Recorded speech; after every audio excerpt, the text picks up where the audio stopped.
¿A dónde está papi?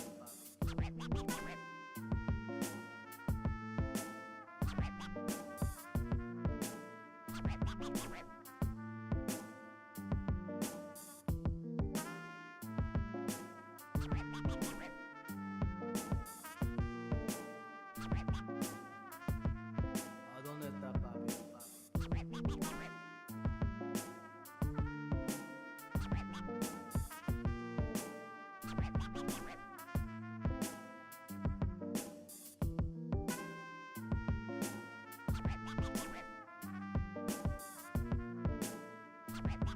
¿A dónde está papi? ¿A dónde está papi?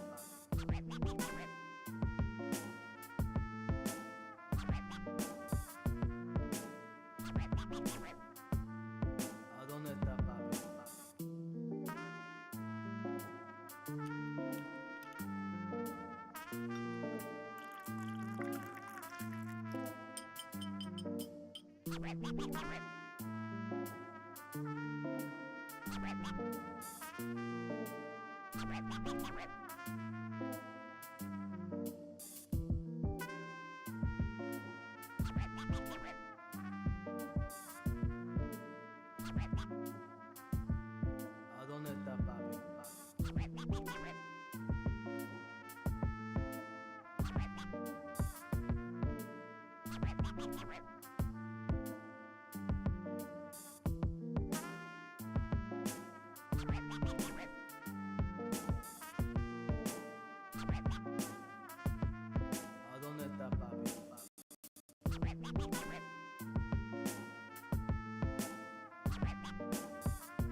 ¿A dónde está papi?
Welcome, welcome, welcome to the Wednesday stream. I hope everyone's having an awesome Wednesday morning or afternoon. uh, how's it going, Astro? Happy Wednesday from a mild sunny 20 degrees Celsius in London. Thank you for being here for us. Thank you, I appreciate that. Likewise, good morning. It is a beautiful day in upstate New York. Nice.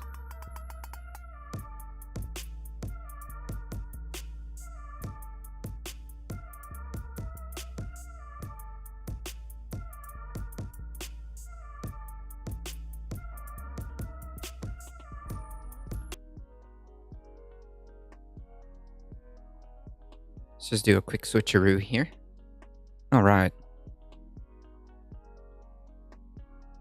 We've got a few videos to go through.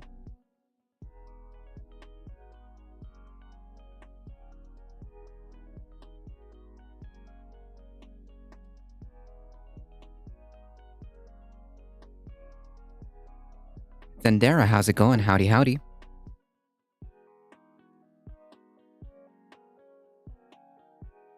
Any good news? Let's see.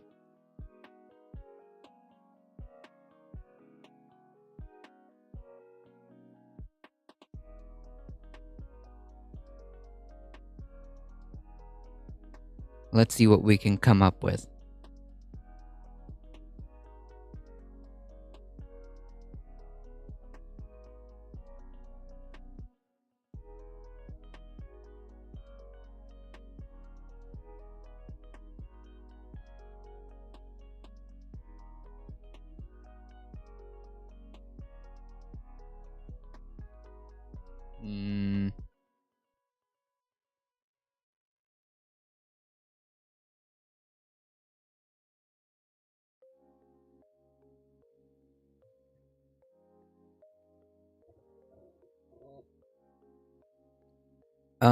Some good news. I'm trying to think. The fact that I even have to rack my brain for this is, it's not a good thing.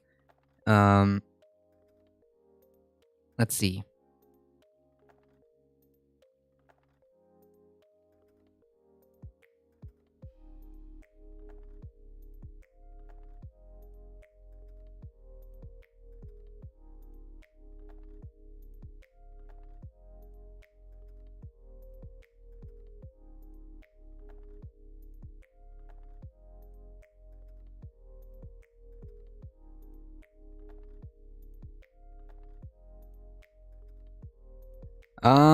All right. We'll try to spin this one.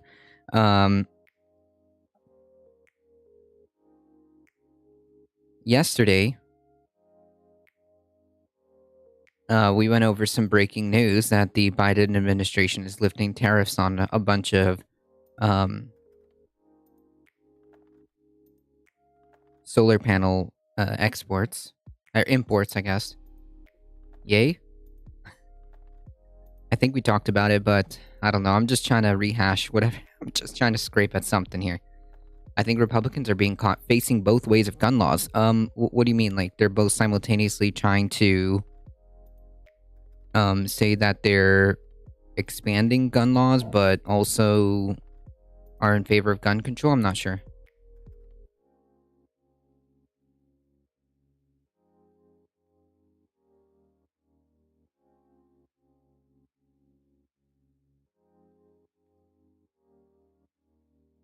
Ah, gotcha.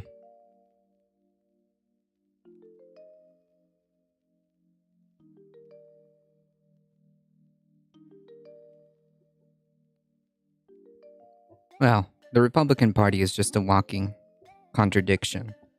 The ideology, by definition, is always contradictory. Floppy Boober, how's it going? Morning, morning. It doesn't have to make sense. It just has to get people angry.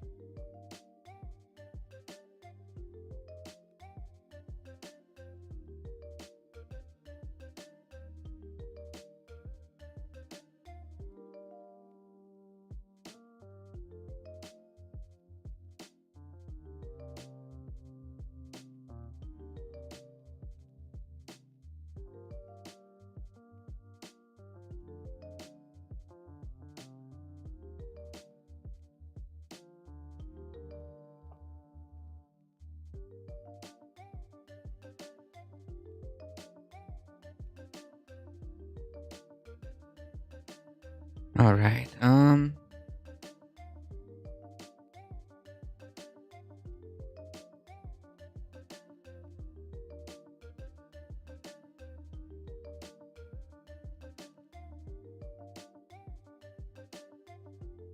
I don't think I completely finished this article, but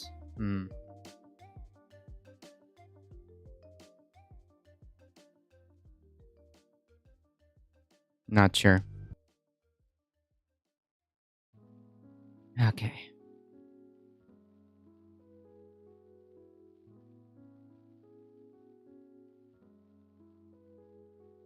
By the way, folks, um,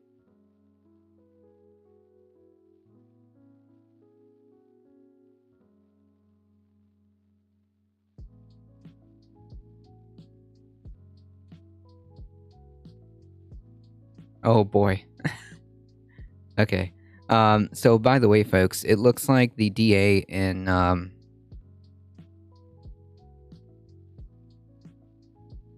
San Francisco got recalled. That was embarrassing. Just one of those extra hopeless feeling times where it's all bad news. Yeah, I mean, like, the problem is, like, obviously the only news that gets reported is bad news because that's what you need to be focusing on. There is a problem with the solar panel thing. If imports get cheaper, U.S. workers will be cut out of producing them. No. They'll be the ones producing them. It's designed, from what I understand, what we read yesterday, it was designed to encourage manufacturing here.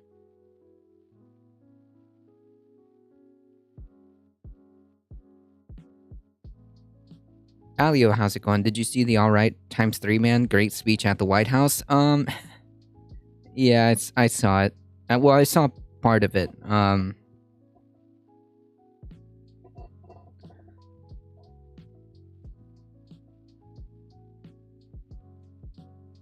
Did he call for any measure, for any like meaningful like action to be taken? Because like all of that,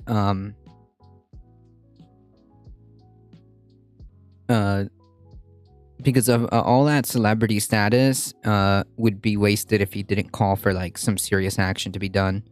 That recall is a perfect case of manufactured consent because the media lied about the rising crime, right? And now we have the media, now we have the media saying that this is a referendum, that this is a warning. Wait, what? Well, I remember the headline. I thought was so asinine. It's like, this is a warning to progressives and Democrats on crime, and it wasn't like the Fox News types. I think I saw that headline in like the New York Times. I was like, really? Okay, that's a good meme. Violent crime dropped. Yes, that is exactly what you need. But cutting import taxes will make Chinese solar panels too cheap.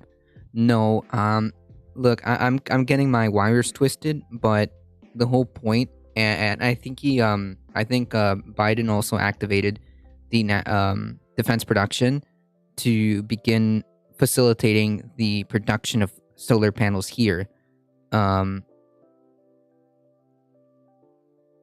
So I'm getting my wires twisted on the complete details on that. But the whole idea and why I was so frustrated is because he had this ability for years now and just failed to do it until now. That was the key thing that I remember. Kraylio, how's it going?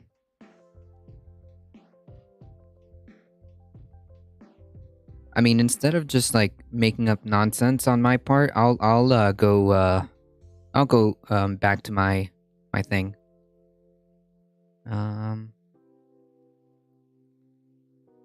I can find it. I hope.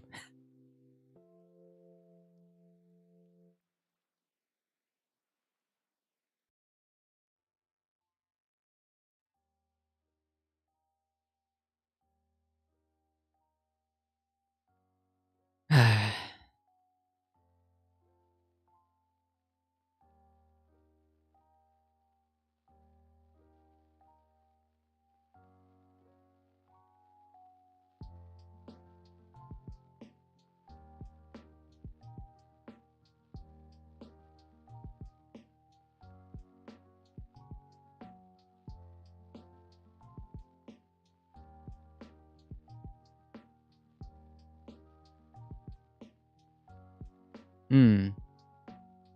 I'm trying to figure out where exactly this is here.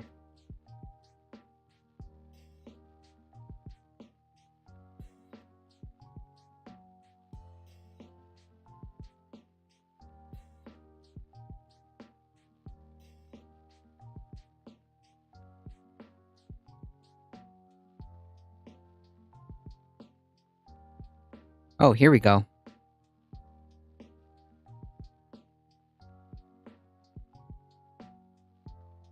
Biden waives solar panel tariffs for 4 countries and invokes the national defense law.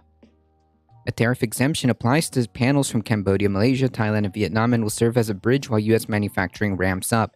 Shares in U.S. solar companies, including SunPower Corp, Phase Energy Inc., Sunrun, have climbed after Reuters reported that Biden will issue a proclamation that ensured panels accounting for some 80% of U.S. imports would not face tariffs, which could have been levied retroactively as a part of a Commerce Department probe.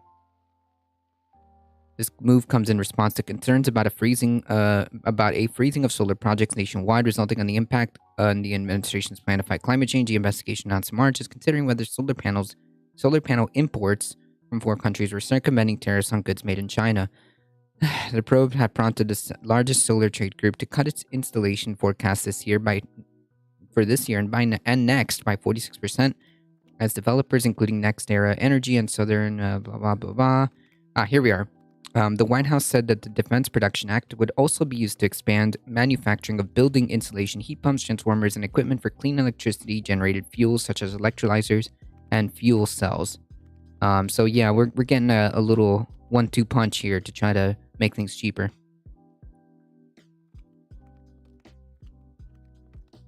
Why does Elon Musk not set up a mega factory to make U.S. solar panels? Ha! You think Elon Musk gives a shit about anything other than money? I was wondering about over-availability of guns due to mass shootings, so I checked my area within 5-minute drive of my home, and there are 14 gun stores. Sheesh. Because Musk is an idiot. True!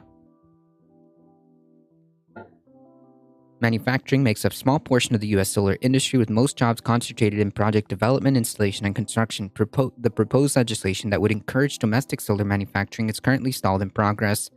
I assume because of Republicans, but yeah. So that's where we're at.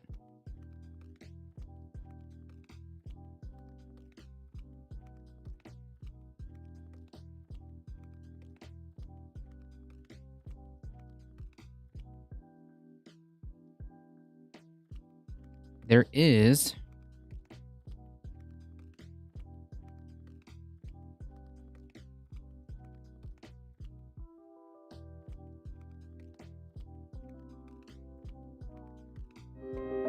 Oh.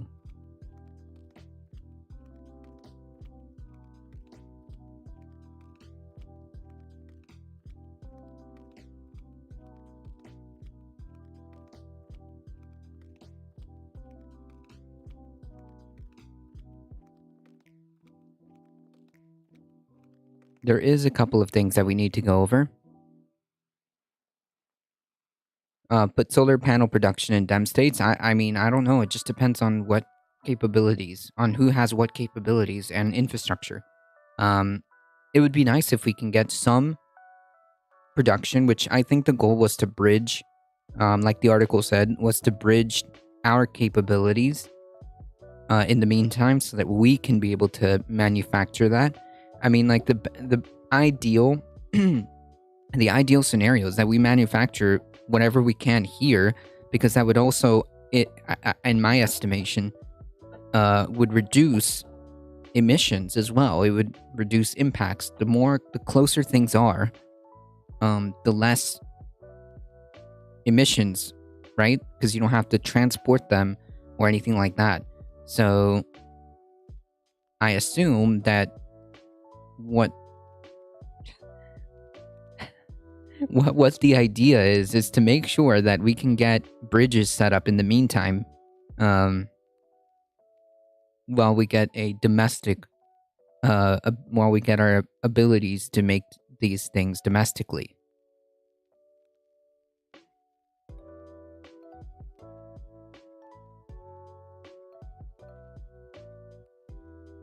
Coal and oil states should get the jobs to produce green energy products instead of digging up carbon. True. I mean, yes, that would be the ideal scenario in which we could reorganize those sectors into just green energy. I don't believe that that's such a hard concept.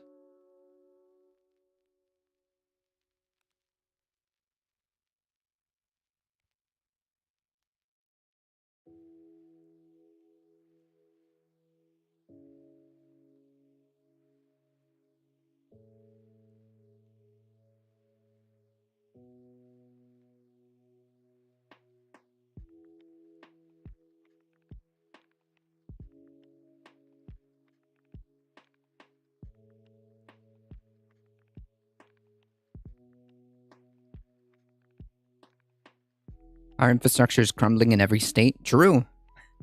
Our infrastructure, our energy grid system, isn't even ready. Isn't even ready to to handle the isn't even set for renewables. Not 100%.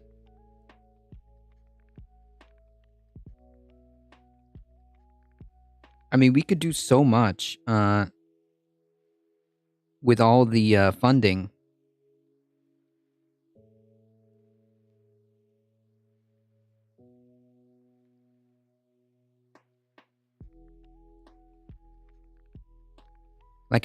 Oh shoot. Come on. Imagine how based it would be if we started reorganizing our priorities and started building the capabilities of handling all of this renewable energy. It'd be sick if we could fix our infrastructure and use it as an opportunity to build solar and energy stuff. Right. Exactly. That's what needs to have been happening like yesterday. But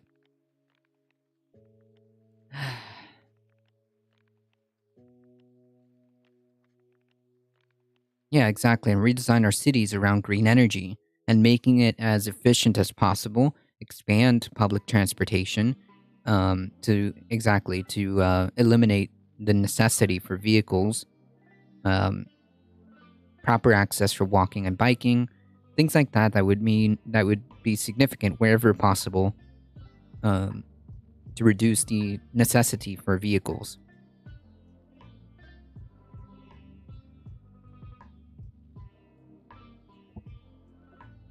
I mean, these would be massive projects that would be effectively what would effectively be a jobs program.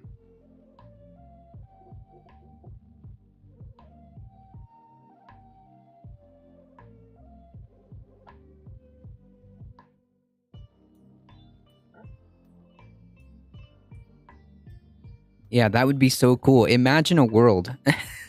Imagine a world where a competent government decides to do the right thing.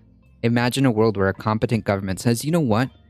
Maybe we should I don't know, make sure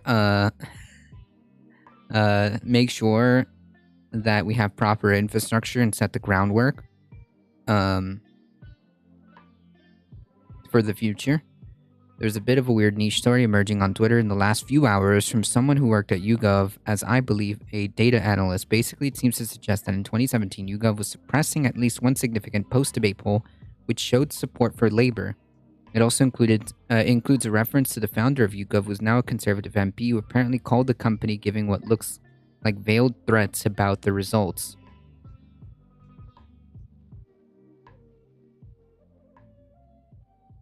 Uh-oh, trouble in paradise?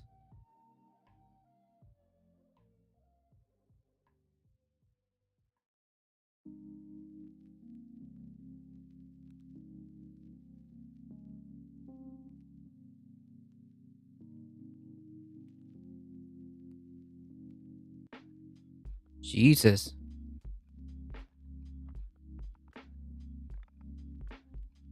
Is that the um is that what was Biden's infrastructure bill was attempting to accomplish? Sometimes, um, I'm going to be quite honest, Thandera. I'm not sure that necessarily the infrastructure projects were designed to do that. I think some of them might have. I would have to see, but like, I think that most of the infrastructure was designed to just kind of fix to fix our crumbling infrastructure. Essentially, the allegation is that they were actively trying to suppress positive polling results for Labor under Corbyn in an attempt to undermine their electoral fortunes. Yikes! The report is true. It looks like the government has been manipulating statistic companies. That's kind of cringe. Because like, whether you like it or not, like YouGov and these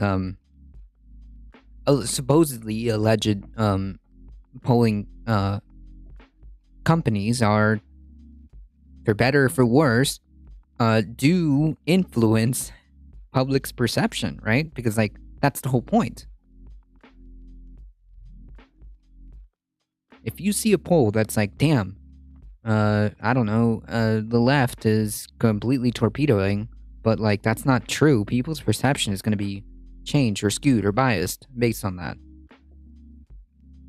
And they are often used as a way of measuring temperature, right? As measuring public temperature to certain policies, parties, politicians.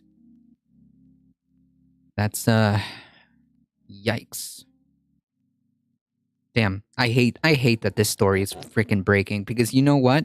You know what that's gonna do, right? You know what that's gonna do. You see? We told you that the polls are garbage.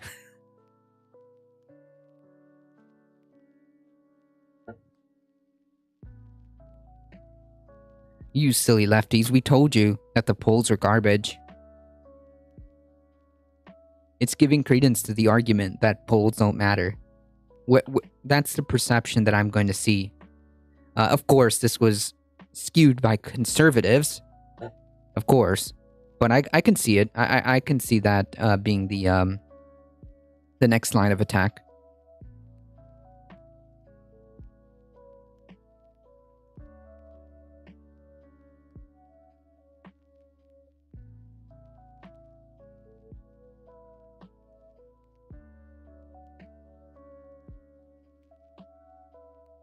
I get the vibe that it won't be as scandalous as people immediately think, but it's certainly a bit of a concern that Nadim Zawi was contracting the office, is telling people that their call for the resignation if they're wrong, knowing full well that the poll may have been an outlier and you're threatening someone's livelihood because of a statistical anomaly.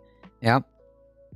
Remember, folks, numbers don't lie, but I can make them say what I want them to say. Yeah. Not good. In case you guys wanted to see what we're talking about, James put the Twitter post here, and we'll take a look right here. It was worth noting just how dramatically opinion polls changed during the course of the campaign. That's not how things are supposed to happen. Yeesh. There are lots of reasons for the shift. Tory hubris, volatile electoral manifestos, Corbyn, the Tories screwing up their attack lines, but certainly it was very difficult for us pollsters to deal with. When something this dramatic happens, you struggle to believe it. The first thing I would do every morning is download the overnight data, and each day the gap just kept getting smaller and smaller. On the morning of the Manchester bombing, we actually had Labour polling level. Although the poll got spiked because the campaign rightly paused. We looked at everything to try to work out why this was happening. One theory was that Corbyn supporters had mass joined the panel despite the checks we have on such things happening, and we were playing the system to get the Labour numbers up.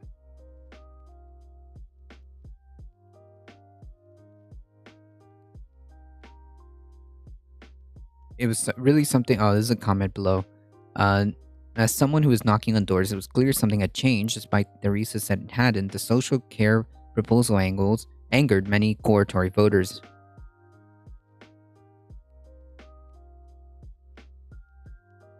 Here's another comment. YouGov stopped sending me polls when I answered Labor and Remain. Wouldn't surprise me that they manipulated the algorithm to skew the results in favor of the Tories to undermine public confidence in opposition parties. Right, that's the problem with these, like, that's the problem, right? Because, like, these polling companies, for better or for worse, do influence public perception.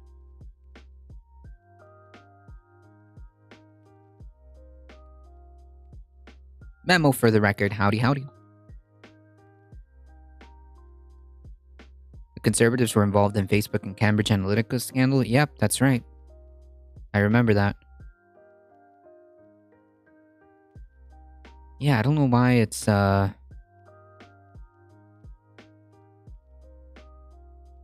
here we go.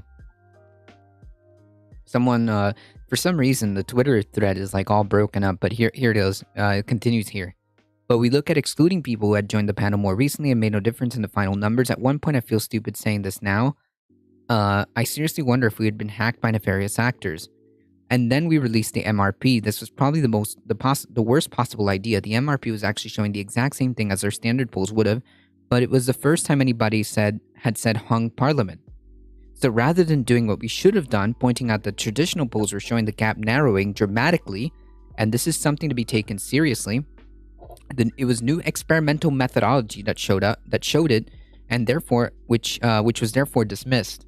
When anybody from the Tory campaign tells you that they also knew that this was happening, I would point out that this was the quote from Crosby at the time, as per Shippers Unbound, saying, "I put Populous out of business last time, I'm going to put YouGov out of business this time." Jesus.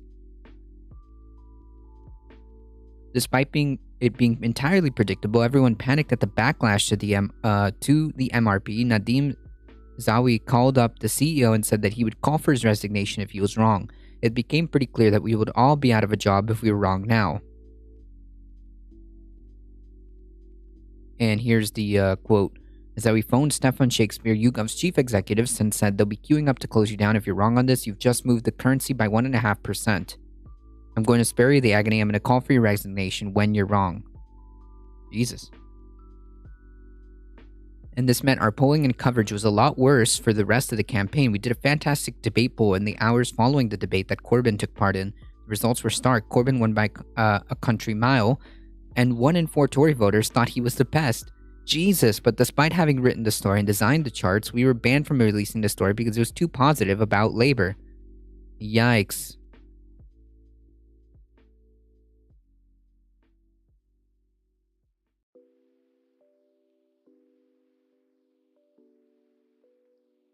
Pick any topic and debate me, bro. That was a good meme. In the end, I didn't give them what they wanted.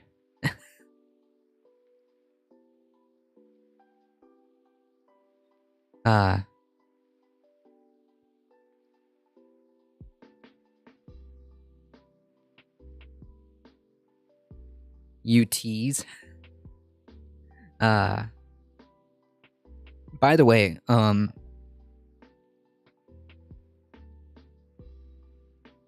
claims that person was saying in regards to housing prices or rent as they backpedaled to didn't pan out because, like, on the surface I knew it didn't make sense, but anyone who has a iota of common sense logic would understand that, like, the way things are determined, like, even if you want to take it from, like, an economic perspective, when it comes to pricing, like housing prices, there's so many push and pull factors that affect that. And to think that property taxes are the sole driver of increases of rent is just asinine. I mean, like, there's just so many other factors that come into play when it comes to determining prices. Housing is no different. Like, why would you think that just simply property taxes, because it serves as a because property tax, what their argument was, oh, the property taxes are always at a baseline of 2% or whatever percent he said. they said. And therefore, that's like the bare minimum. But like, that's not how that works necessarily, because property taxes are determined by your home's value, and that's determined by like a bunch of other factors. So like, it just doesn't make any sense. That's the real economic response to that.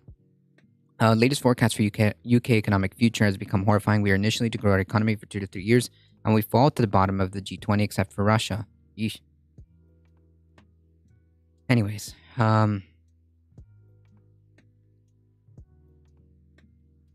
but despite having written the story and designed the charts, we were banned from releasing the story because it was too positive about labor. Similarly, there were minor methodology changes for the final poll, which increased the Tory lead. This was done after pressure from higher ups and despite protests from those who thought it wasn't okay. And here's the receipts. As this is our final call before the election, we made 2 minor changes to our method. This first is, rather than asking people which party they'd vote for, we showed respondents a list of people who actually standing. We showed respondents a list of the people actually standing in their constituency and asked which one they would vote for. Hopefully, this will help pick up any tactical vote considerations and remove any issues of people saying that they would vote UKIP or Green in seats where UKIP or the Greens were not actually standing.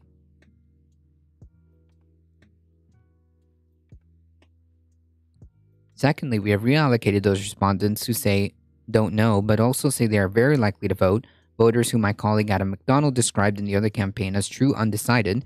We assume uncertain voters who say they don't know at this stage won't actually vote, but those who say they're 8 plus 10 certain to vote, we have reallocated back to the party they voted for.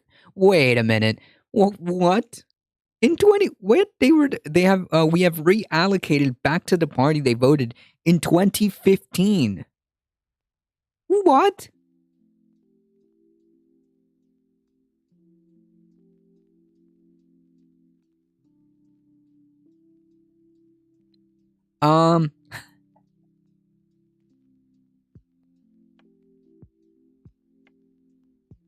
Yeah, I'd like to report a bug on that model there.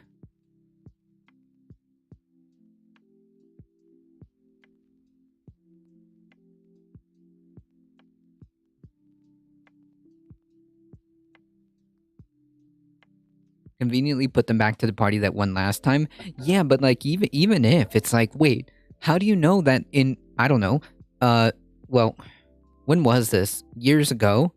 They may have changed their perspectives. They may have changed their politics. Why would you? Okay. Morning.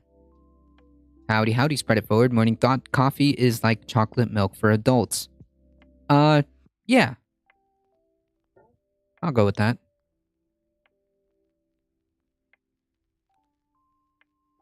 On the final day of the campaign, the team went out for dinner, all assuming we were about to lose our jobs. I was invited to an election night party, but just wanted to go home. On the train back to Milton Keynes and was going through a tunnel when the exit poll came out, frantically trying to refresh my phone. Eventually, I heard it first from the men sitting on the table opposite. A few lessons I've learned from the campaign. 1, trust the data. 2, ignore political commentators when they don't trust the data. 3, the electorate is volatile now. Bigger shifts are to be expected.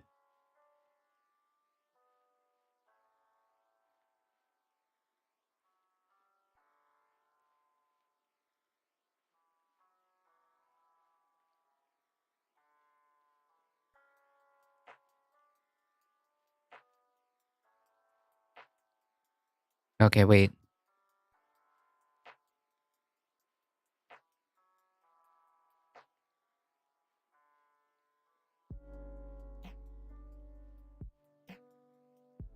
Gotcha. And that's the end. Wow.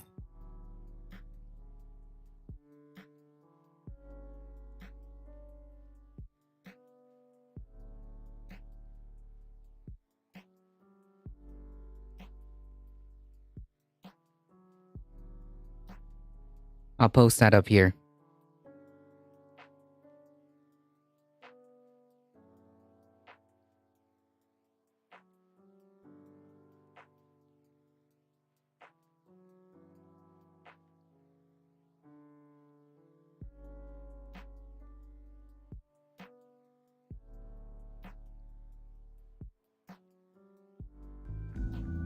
How are environmental groups working to defuse climate bomb projects? And can China's grid handle the uptick of renewable energy projects? Welcome to the Climate Recap from the Beckysphere Climate Corner, your go-to place for international and US-based climate news. I'm Becky Hogue, a science writer.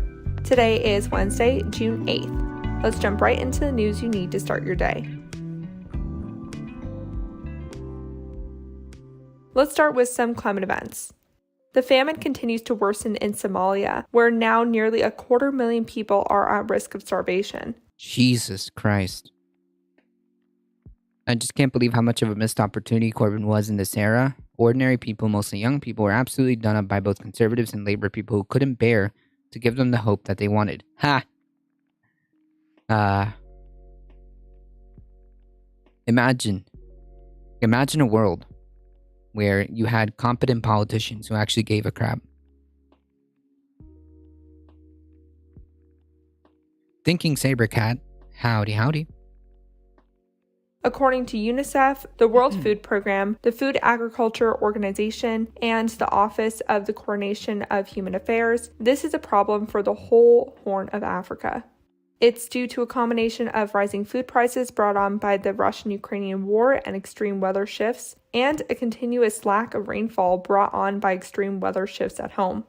All of these culminate in 213,000 people in Somalia at risk of starvation, which is 3 times higher than normal.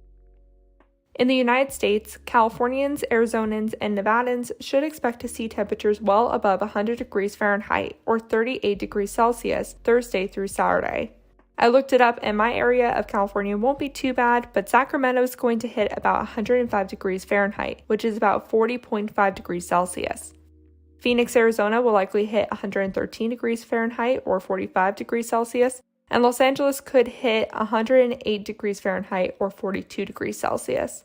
These temperatures are while we're moving into wildfire season in the worst drought we've experienced in 1,200 years. So stay safe, everyone, and hope that our utility companies don't spark any flames. Now on to some climate victories. More than 70 NGOs and activist groups from around the world have formed a carbon bomb defusal network to share expertise on how to halt and shut down fossil fuel projects. A study out of the University of Leeds recently uncovered 195 carbon bomb projects, gigantic oil and gas projects that would result in at least 1 billion CO2 emissions over their lifetimes, which is about 18 years worth of global carbon emissions. Jesus. I first covered this on the May 13th episode. 60% of the fossil fuel projects have already begun pumping. The US has the most carbon bomb projects, 22 to be exact. Think Number the Permian 1. Basin and the Gulf of Mexico, and even the Foot Range in Colorado. USA. That's right. And we also just redeployed troops to be active in Somalia. Yep. Honest politicians who care about constituents and not their own jobs are as rare as hen's teeth. That's funny. Yep, we missed out on the Bernie we missed out on Bernie here in the US. I probably posted the most insane thing I've seen this week from from a losing mind, Tim Pool. Yeah, I'm gonna take that in a second because we need a little bit of comedic relief. The 22 projects have the potential to emit 4 years' worth of global CO2 emissions alone. Saudi Arabia has the second largest amount of carbon bomb projects, followed by Russia, Qatar, Iraq, Canada, China, and Brazil. The defusal network called LeaveItInTheGround.org, or Lingo, plans to bring legal challenges and acts of activism to these projects. They're looking for any interested activists, journalists, and lawyers to contact them. Their website is linked in the source list. Meanwhile, the International Voluntary Carbon Markets Integrity Initiative just launched the Claims Code of Practice to increase transparency in private company climate pledges. The initiative was set up last year by the UK, the Children's Investment Fund Foundation, and the UN Environment Programme to determine which carbon offset schemes brought in by companies were legit and which were just greenwashing their emissions reduction plans. Well, the new code will rank corporations gold, silver, and bronze based on how well their plans rely on carbon offsets. Basically, net zero pledges would likely get bronze ratings because they require potentially unreliable carbon offsets to reach Didn't you mention at one point there's a Trump era law that against protesting pipelines and stuff? Yeah, I think so. I really like dates and coffee for breakfast. I like coffee for breakfast. Reach true emissions reductions. Carbon neutrality plans would probably get a silver rating because they don't require carbon offsets to reach emissions reduction. And then the gold ranking will most likely go towards carbon negative goals, the ones who plan to reach carbon neutrality on their own merit and also invest in carbon offsets to reduce even more emissions. The standard is expected to be finalized by early 2023, but it will soon be road tested by Google, Unilever, and Hitachi, whatever that means. This will hopefully make it easier for more consumers to easily see where companies are at with producing reasonable climate plans. Over in Australia, Tiwi Islanders are legally challenging the $4.7 billion Barbarossa offshore gas project, saying the companies Santos and SKE&S did not consult the islanders before starting the project. They say the project will hurt their food sources, culture, and way of life.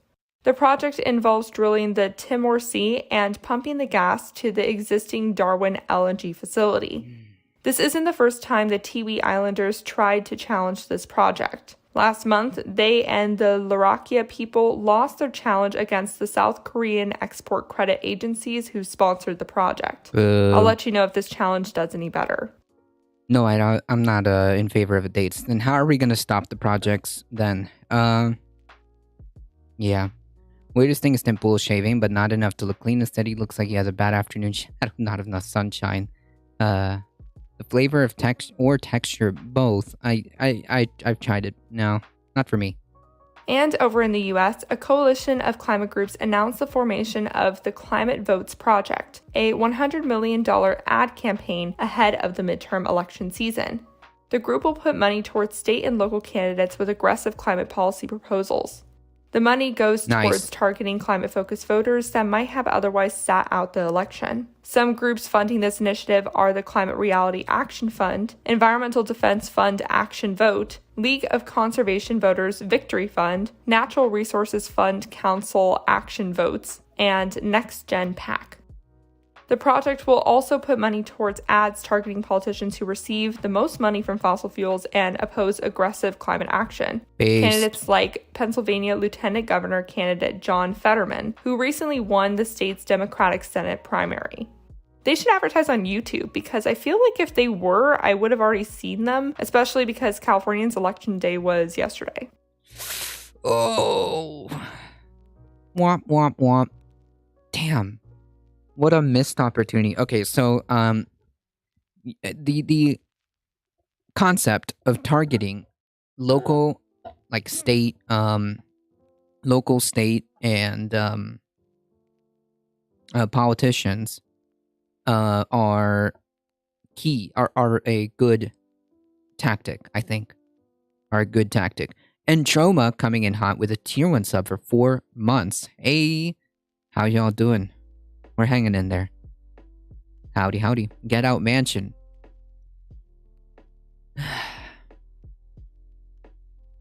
Now for some climate fails. In an ethical U-turn, the world's largest money manager BlackRock said it will not act as the environmental police, saying that it's wrong to ask the private sector to ensure companies do more to tackle climate change. Don't worry, folks. The private sector will fix this. Don't worry, it's gonna be alright. We just need to let the private sector fix this problem, even though one of the largest investment companies, like I don't know, BlackRock, is not inclined to believe that, which kind of hammers the point. The private sector is not capable of tackling this.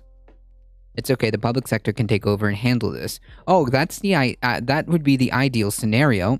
But it's just like further proof of my point that the private sector is just not capable. There's no incentive for the private sector to really meaningfully tackle this. in any capacity. And like, if you have like one of the largest like investment companies being like, I mean, like, what do you, is that not the most damning verdict? In January 2020, though, BlackRock was one of the first financial firms to recognize climate risk. But then came Texas's effort to Yeah, so they completely understand. They absolutely are aware. They just don't, they just will care about what brings them the most amount of money, the least regulations, the least oversight, and that's it. Not at the end of the day, that's the only thing that matters. And that is why the private sector is incapable. divest from companies that want to boycott fossil fuels, and BlackRock rolled back its climate plans to stay in the state's market. And then last month, the company said it would stop supporting shareholder climate resolutions, saying it didn't want to be micromanaged. So we saw this coming, but the announcement is disappointing for climate-conscious citizens nonetheless. Speaking of ethical U-turns, the new Australian Resources Minister, King, told fossil fuel companies to look for more gas to integrate into Australian energy supply. The new Prime Minister... There's like 2 candidates in the country to vote for who won't take fossil fuel money, and if people protest on the ground, they use violence. Yep. I work for private solar developers, and like, we do good work, but I've been able to watch firsthand the inefficiency at play and profit motive that restricts progress, although I should say the main roadblock is large invested-owned utilities. Yeah, utilities shouldn't be private for a numerous amount of reasons. Utilities, like the energy sector and all of that, like water, anything that involves like utilities, shouldn't be private. For many reasons, including like, I don't know, you kind of need energy. You kind of need a functioning water system, a functioning sewer system. Why would you leave roads to the private sector? You wouldn't. You don't. We don't. Roads aren't, mostly, from what I understand, roads are built by the public sector. Why would you think that having something like water management or sewer management, energy management,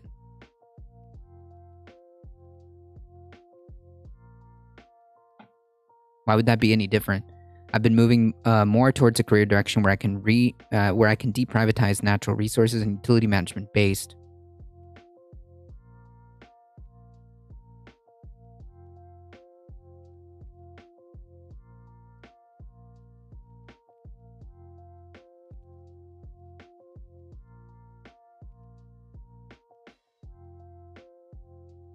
Fox News isn't going to air the first open January 6th hearing tomorrow. Ha! Of course not. That would cut into Tucker Carlson's White Power Hour.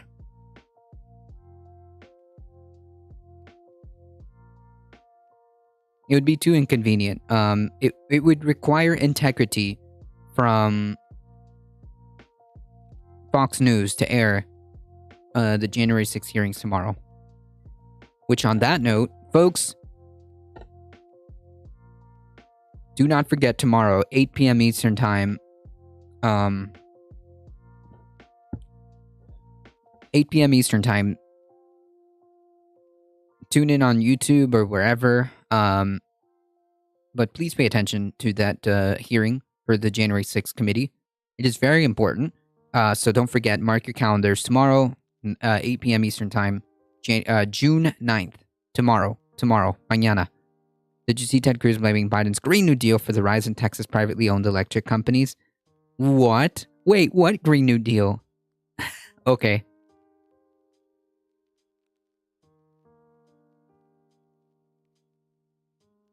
They're going to talk about the market. I think that's a good meme. Of course. That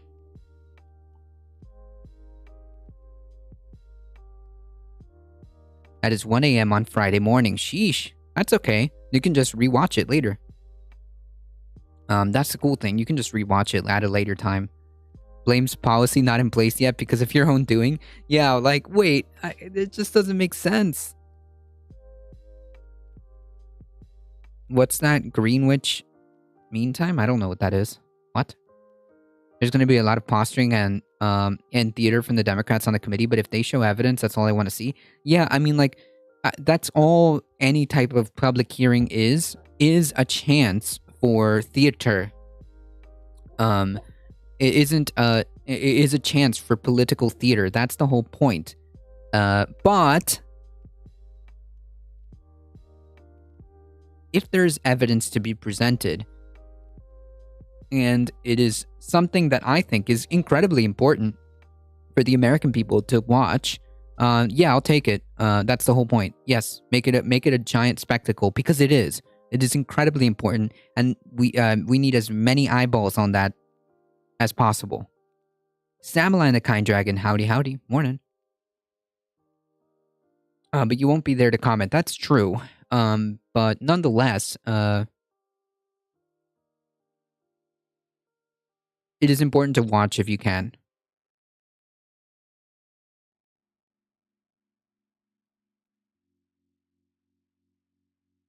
I think IRI will run that. Oh, I'm sure. I'm sure someone like IRI will definitely be on it. That's like his thing. Absolutely. I know the Democrats are practicing the most dramatic speeches right now. True. They're getting ready for their debate panel. What? Who? Minister Albanese then called on coal plants to all go back online to reduce the energy crisis. This strategy is a huge letdown for climate-conscious citizens who are hoping this administration will take the climate crisis seriously. In the first episode of this month, I talked about how China has the world's largest renewable fleet.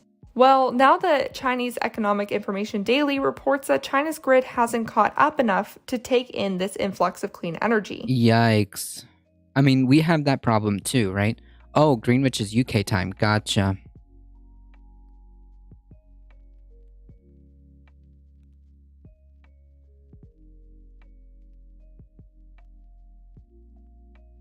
In a way, this sounds like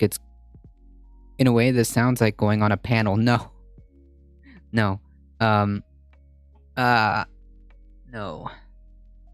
I hate that, like, we've gotten, like, this idea that somehow, like, very important topics are, like, entertainment. No.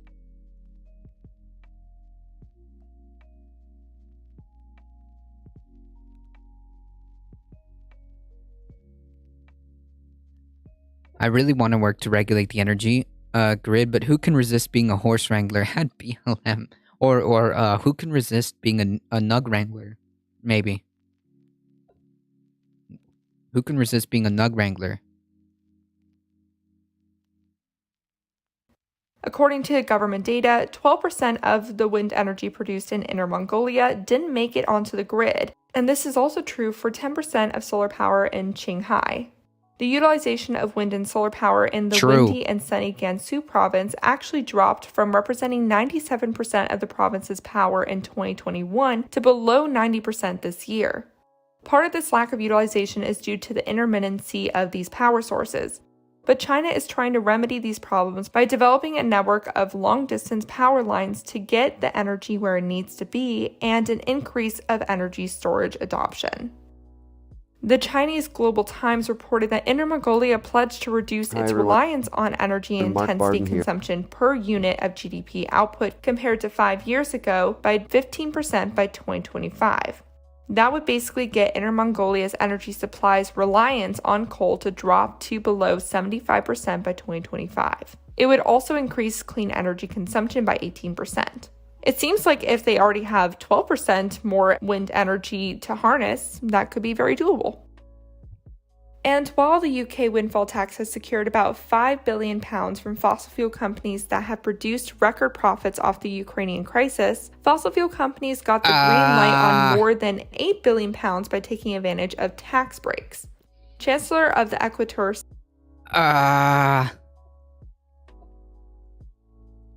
Hold on. Hold on. I need this to be a sound.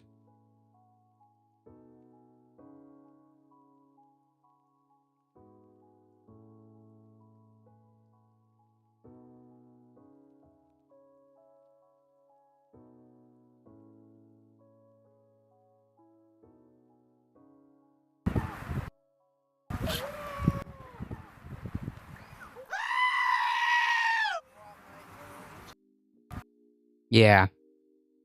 There we go. Alright, thanks, chat, for teaching me that time isn't real. Thanks for teaching me that time isn't real. GMT is also UTC, but the UK is currently is presently GMT or +1 for British summertime. Alright, time isn't real, thanks. You don't want to be sandwiched between Vosh, Keffel's critic at CTV and Kevin Logan. Listen, none of those folks could even compare, okay? None of those folks. Alright, do you know why? I'll ask you this question, chat. None of those folks would even be able to trade blows with me, okay? Do you want to know why? And this is like a quick, like easy clap, okay? All I have is one question, okay? Which one of those folks wear beanies? That's it. Sunix Levy offered 91 pence for every £1 of investment made by companies. This was meant to encourage the companies to build up domestic energy supplies. But naturally, the fossil fuel companies are going to do this in the form of North Sea development, and there are about £8 billion worth of projects in the North Sea right now that are waiting a final investment decision. Now to a chemical news story over in the US. True! Damn. I should have chosen my words carefully. Nice ad hominem, bro. Unironically though, that was a pretty big ad hom. The Environmental Protection Agency reached an agreement with environmental groups over pollution levels in Cancer Alley, which is a part of the U.S. that is completely surrounded by petrochemical and other large emitting sites. In the agreement, the EPA will undertake overdue reviews of air pollutant standards for the industrial plants. A proposed rule incorporating any changes will be proposed in March 2023, and the final version will be presented March 2024. I guess we'll have to wait and see in March how seriously the EPA will take this matter. Lastly, I want to finish off with some ongoing news. UN climate talks started in Germany Tuesday and will last 2 weeks. Top discussion topics include climate finance, particularly the money promised to emerging economies to help them with their clean energy transitions. Emerging economies want to add money for damages and losses to the list as climate change batters their countries. So far, the only developed country to recognize the need to pay for damages and losses is Scotland. There are concerns Scotland that is like, on the pandemic, the war, and inflation. When it comes to climate, Scotland has been like omega based. With Kevin Hare, he couldn't wear a beanie, maybe Birmingham City bobble hat. Listen, there's no excuse, okay? I've got really long hair, okay? No excuse. Inflation are already overshadowing climate ambitions, but it's still too soon to tell how productive this conference will be. I'll keep you posted. And that was your climate news for Wednesday, June 8th. If you like the work I do, please follow this podcast, give it a 5-star rating, leave a review, and consider checking out the Bexsphere Climate Corner YouTube channel. Remember to talk about the climate crisis every single day and to support your local news organizations. Bye for now. Based. All right. There's 57 subscribers on this channel.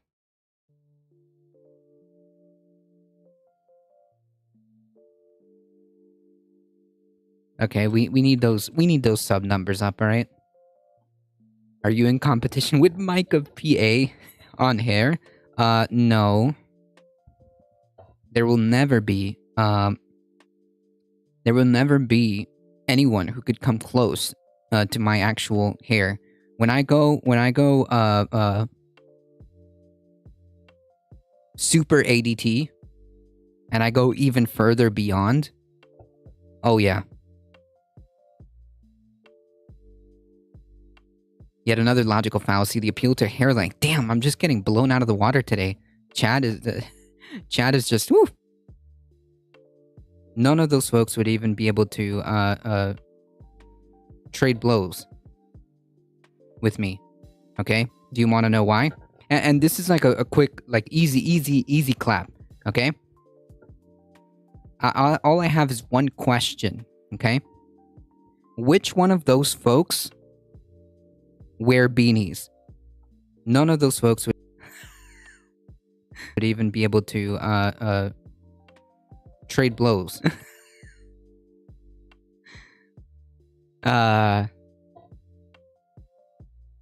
None can do battle.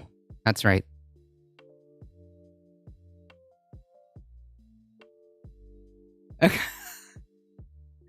This is a good meme. All right.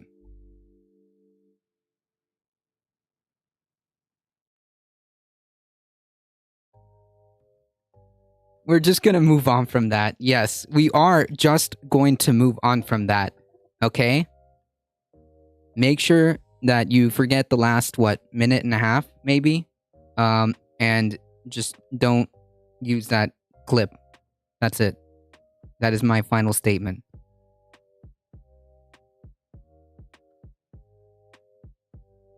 Who's Hal Sparks?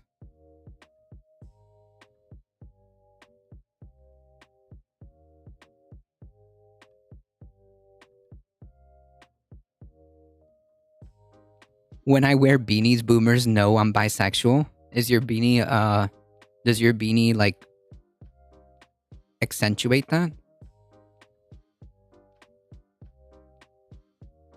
He's a political streamer.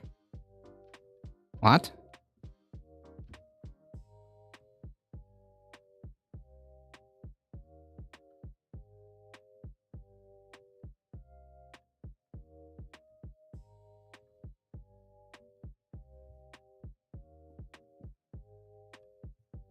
Hospitals. All right.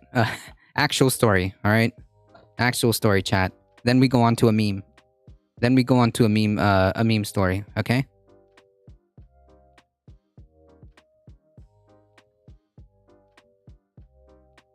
Yeah, I've never seen Hal Sparks. Hal Sparks. I gotta check them out. Hospitals are required to post prices for common procedures, but few do. Hospitals must list cash prices for services like x-ray or medical tests online. According to federal law, a new study finds that the rule is largely ignored. Cool. Few hospitals are posting the prices of their common procedures online despite a federal law that went into effect more than a year ago. The hospital price transparency law is intended to make hidden costs of services such as x-rays, medical tests, colonoscopies clear to patients before they enter the hospital.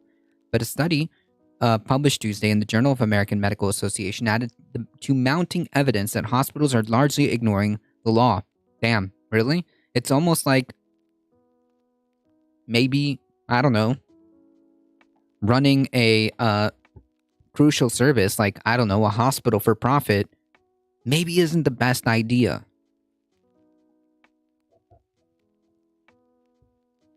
The law requires hospitals to list the cash prices for procedures on their website in two forms, one that is easily accessible for patients that include a cost estimator for the 300 most common services, and another that is machine readable, essentially a spreadsheet, that allows patients to know exactly what they should expect to pay and lets them compare and reduce cash prices with the prices they would pay if they went through insurance. Question.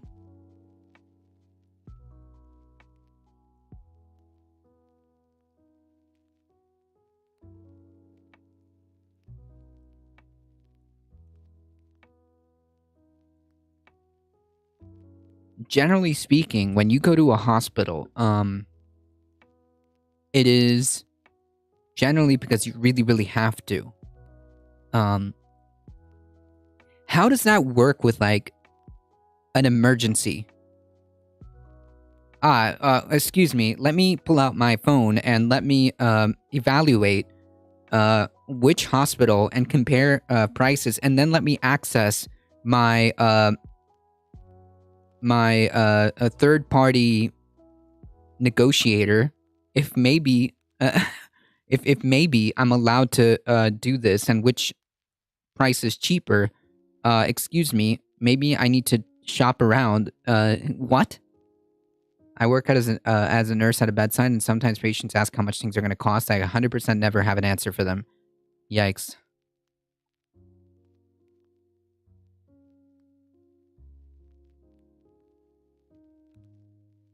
Imagine being in a hospital bed and that's like your main concern because you know that that's like essentially like a hospital bill is essentially an economic a death blow for a lot of folks.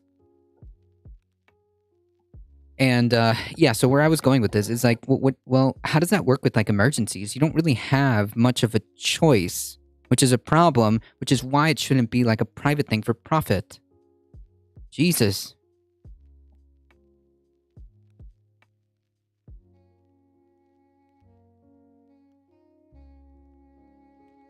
Like, as I'm going through a heart attack, give me a second so I can pull up my app and see how cheap, which hospital is cheaper. A report analyzed 5,000 hospitals nationwide and found that just 300 or fewer than 6% were fully compliant with the rule. Like, that is to say, I mean, it's for elective procedures in hospitals. I think that this might be okay. But like, think about how dystopic it is that you have to shop around for procedures.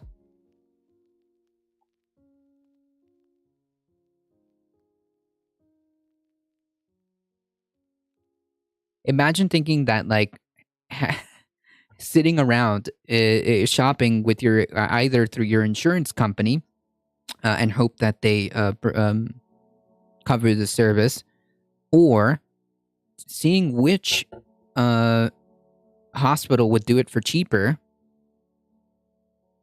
or seeing whether or not it's actually even worth doing it through insurance or just paying it up front.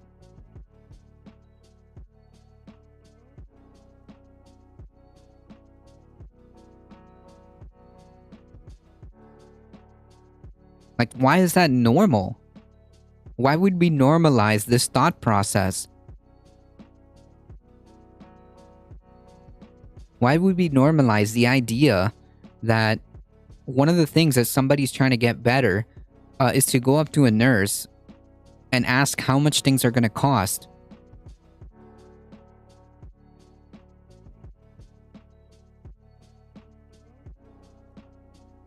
Is it true that the ambulance service is private and you get massive bills to be taken to the hospital? Yes.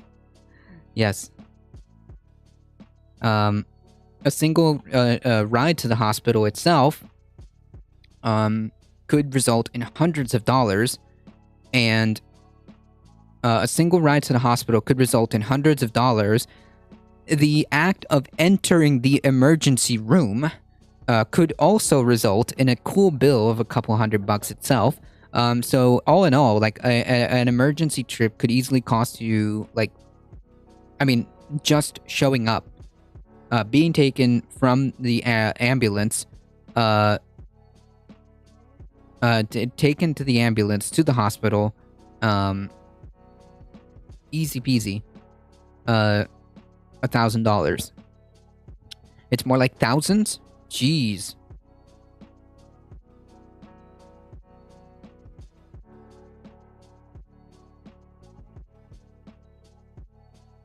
Yikes.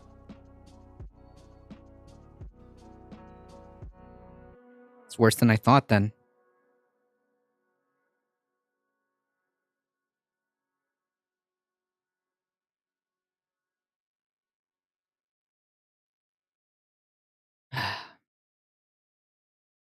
Meaning they have published, were fully compliant. Less than 6% were fully compliant with the rule, meaning that they had publicly published both machine-readable files and separate price estimators for shoppable items. These aren't items, folks.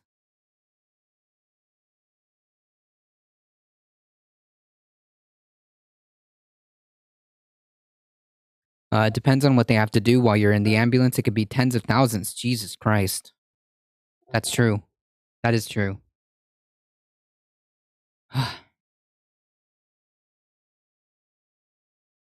Imagine reading this. Imagine unironically reading this. Oh, these aren't items that you can shop at Walmart for. Many hospitals were partly compliant, but 50% had neither of the two required components. Researchers zeroed in on just over 2,700 acute care hospitals, eliminating outpatient surgery centers and rehabilitation facilities. They found that hospitals with less revenue, those in urban areas and those in places with few healthcare clinics or other hospitals, were more likely to be transparent. Right, because, of course, they're driven by the profit incentive. What was the rule? The rule is that you have to post cash prices for procedures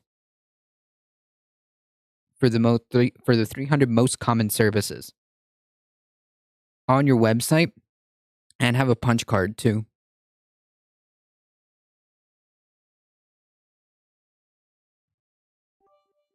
Alio with the 12 biddies, thank you so much. Howdy, howdy. The new study illustrates a fundamental problem with the law meant to shield patients from opaque healthcare costs and unexpected medical bills. Hospitals and insurance companies set their own prices for different procedures, but patients largely have no idea what the costs are until they get the bill. Yeah, that's called that leads to market failures because it is a asymmetric information, right? One party has all the information and the customer has none.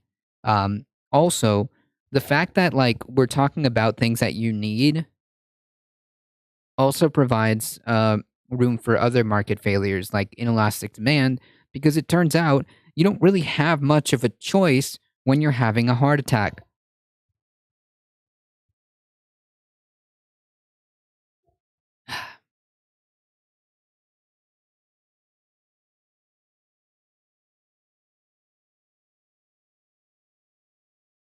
I literally just opened up a bill from from the hospital where I had my children. My youngest is almost 6, and I still owe 5,500 to the hospital. Ah.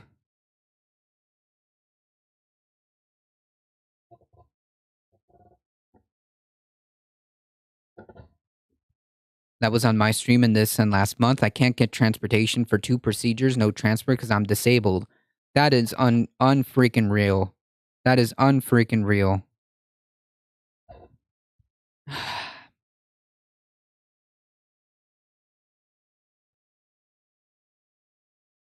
That is unfreaking real. The fact that we have folks who need healthcare and are unable to get transportation to get procedures.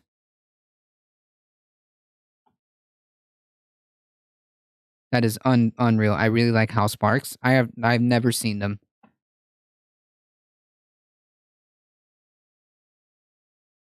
I appreciate that. I love having a healthcare system that's inhumane and criminal. True.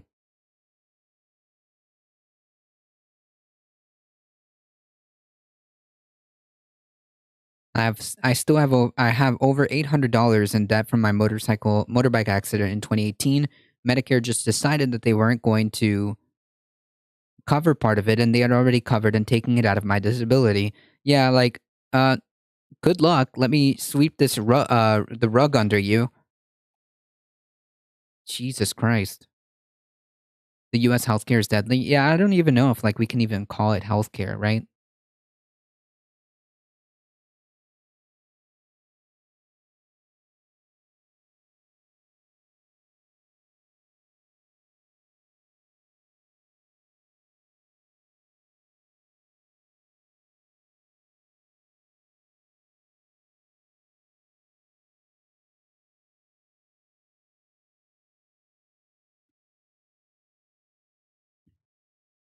They're literally taking food out of my mouth.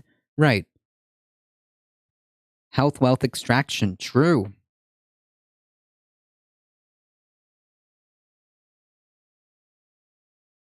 It is an extortion system. That's the whole problem with the profit incentive, right?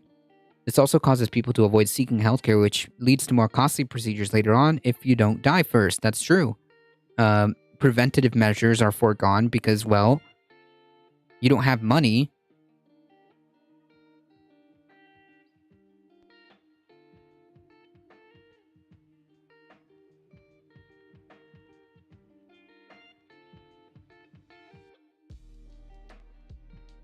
When people say final stages of capitalism, I think of our healthcare. Yeah, like imagine like I don't know. This is just like so dystopic.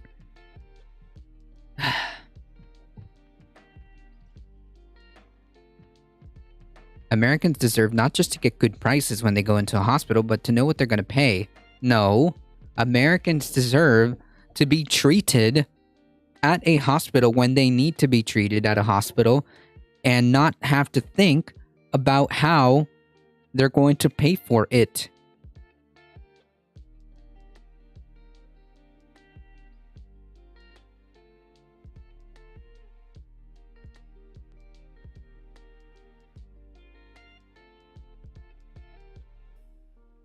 Under hospital transparency rule, which took effect January 1st of 2021, Jason Dean of Delrose, Tennessee, should have been able to search online for the price of 6 stitches. What? When he cut his knee in May 2021, Dean 50 went to a hospital emergency room nearly an hour from his home because nearby doctors' offices were closed. Bro!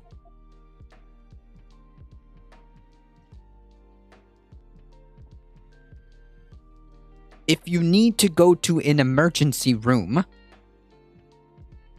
why are we having this dystopic concept of people shopping around?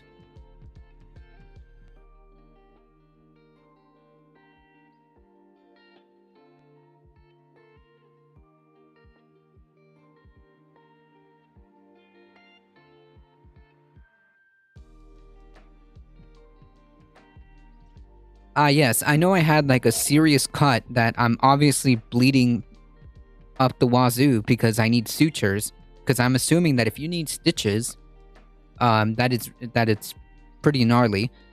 Here, let me take a moment and shop around on my app. What?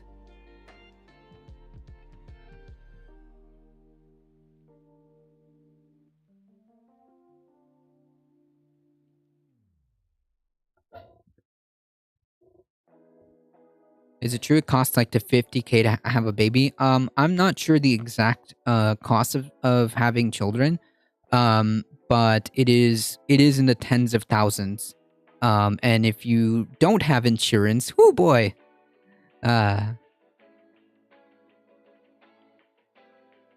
It's definitely in the tens of thousands. Not out of pocket. That's more like 10 to 15K. There you go. Hospital charges the insurance companies far more. Yep. If you have a C-section, yes, with insurance, each C-section was 10K out of pocket. Jesus Christ. It's also management and inflexibility, referring to transport and giving out tests when patients don't want it.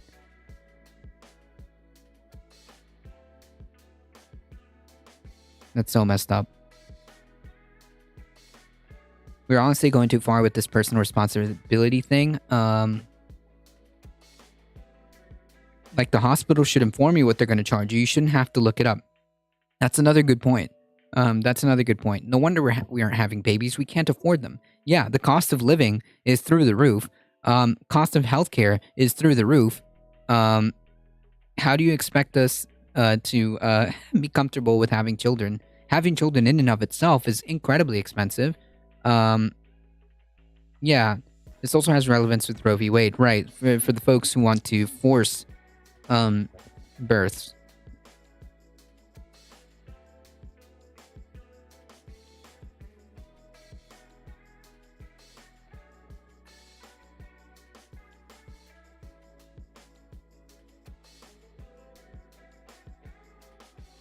Yep. There's a lot of social anxiety too. From like both of you have pointed out, social anxiety from shootings, these mass shootings, climate doomerism, which is these are completely valid. These are completely valid arguments. Hospital emergency room an hour from his home because nearby doctor's offices were closed. Dean asked what the procedure would cost after hospital administrators told him the sutures would be covered by his insurance. Dean was stunned when he got a bill for $6,500 for sutures. For sutures. Stitches. I thought it was a joke. It was unbelievable that I opened the bill. First of all, it's unbelievable that you opened the bill for medical reasons, period. I opened the bill for $6,500 for a 1-inch simple suture procedure. Dean, who works in construction, insurance covered some of it, but Dean still owed more than $3,000 out of pocket. Nice! Explain to me why health insurance should exist again.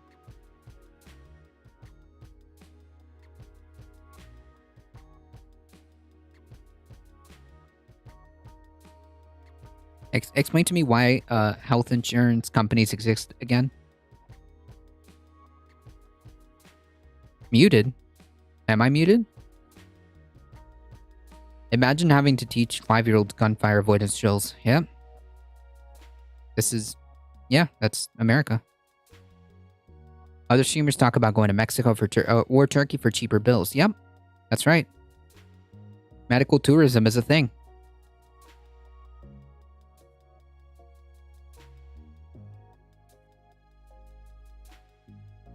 That's right, they exist for love and compassion.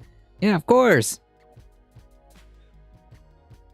It was my volume, no worries. A recent audit that included 1,000 randomly selected hospitals found that as of early 2022, 99.5% of hospitals owned by the 3 largest hospital systems in the country, HCA, Common Spirit Health, and Ascension, aren't abiding by the new law. No hospital with HCA Healthcare, the largest system in the country, was compliant by early 2022.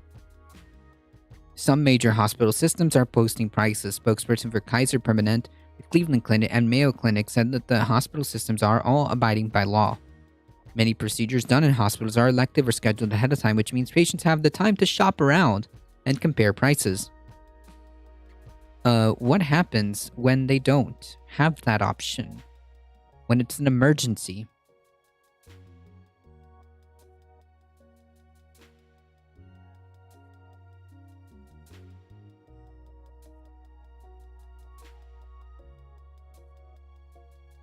That's right. Hospitals have been able to keep patients in the dark, blindsiding them with outrageously overcharged medical bills. Hospital executives are putting profits over patients by being able to not comply with this rule. No, hospital executives are putting profits over patients by definition.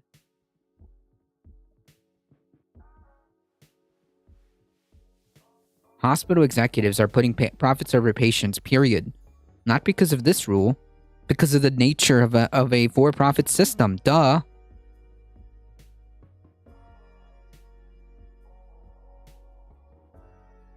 You are supposed to pre-plan your emergencies, of course.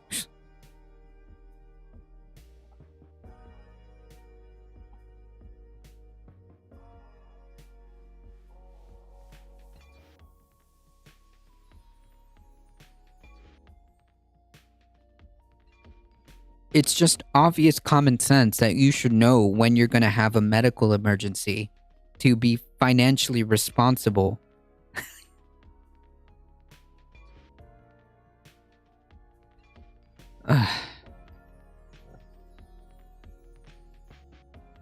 Those are some healthcare names. Ascension? The bill? I don't know. Either way, no. Hospital executives are putting profits over patients simply by existing, okay?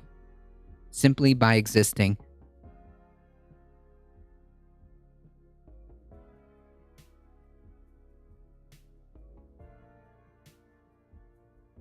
Alright, let's do some memes.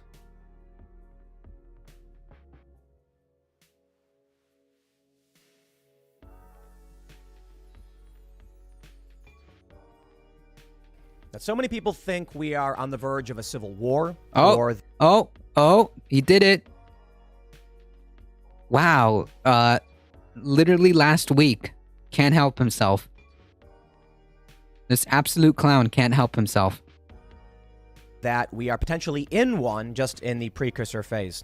I'd like to bring your attention to an article from the Post Millennial.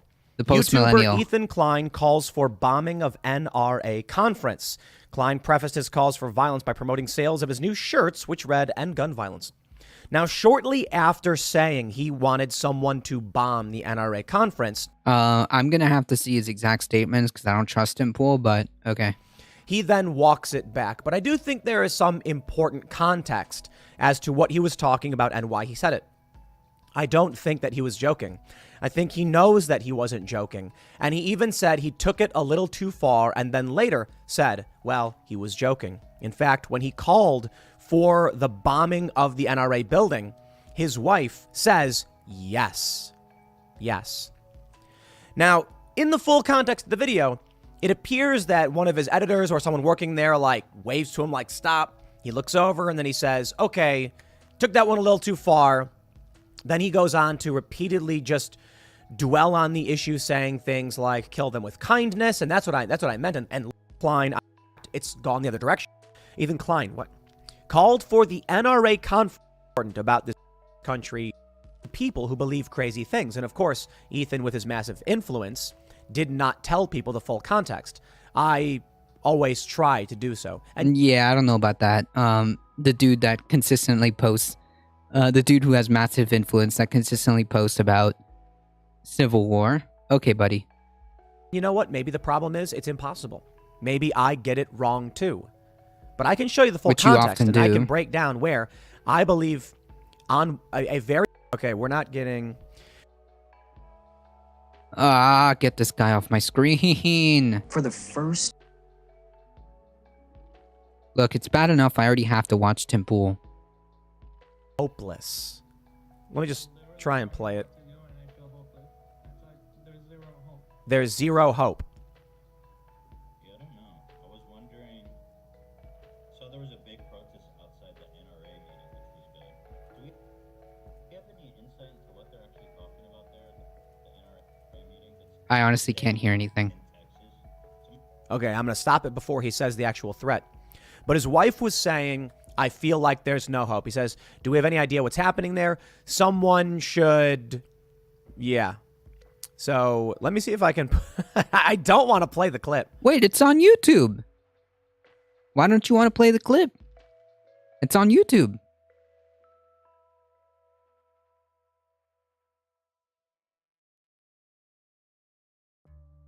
All right, here we go. She says, right after he calls for violence. Okay, I'll roll that back. Roll that back Immediately taken down. I think his wife is pretty stressed by it. She said, I feel like there's no hope. He said, somebody should. And then she said, It's almost like this is one of the problems we have with escalation. I think probably the only reason he walked it back is because they knew they were heading into banned territory, which has resulted in them getting suspended. Ethan said, conservatives got triggered over jokes I told and mass reported me. I got banned for a week and the episode was Okay, removed. so it was removed. Okay, that's why he's avoiding it. All right. Ethan made a bad, edgy joke and immediately took it back because it was directly after the shooting and everyone everywhere was mad. I have to see like his exact words. But yeah. If only they cared about dead kids as much as they do jokes. So I want to say sorry. Sorry y'all are such pathetic snowflakes. F the NRA and F Abbott. All right. Those weren't jokes, dude. You said you got carried away and a little too passionate. I don't care about what he has to say for me, and I don't care to do back and forth BS, you know. And if he thinks that this is bad, which let's grant him for argument's sake, let's say that edgy joke was too far. Let's say that edgy joke was too much. Was just too much, and obviously YouTube was like, nope, and they consequently axed the video, so on and so forth.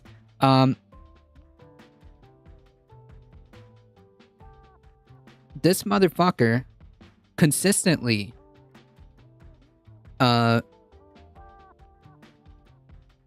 calls for a civil war.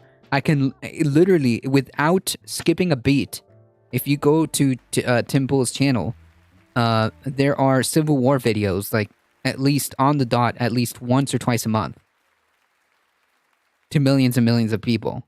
Like, does that not just, is that just like irony going over your head, or? Being here in Texas, it's very obvious the January 6 events were just the beginning. Conservatives are doubling their arsenal and are talking to their peers about how they're ready for action. Right, because people like Tim Pool are like complicit in spreading this narrative that a civil war is already happening. It's already started. Get ready. That's the implication. Their arguments are for more guns in people's hands. They're taking the gun control argument as a threat against their existence, and they're likely going to get extremely violent if regulations get passed. We need to prepare for regulations to cause massive backlash. Jesus. Please, no one do threats anywhere. You know what I really do find funny in all of this? The things that matter very little when it comes to the drama YouTube podcaster stuff. And I'll pause real quick. Ethan Klein is a podcaster. Podcasts have more influence, but YouTube is as well. Yeah, it's clearly like faux outrage from people like Tim Pool because he does the exact same thing.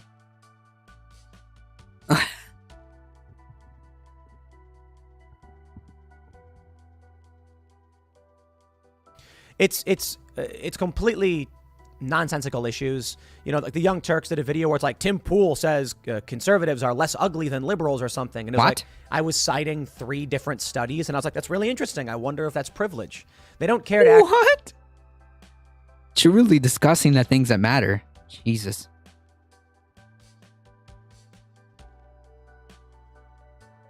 actually get to the core of the arguments. They're just screaming into the wind because it gets them clicks and gets them followers.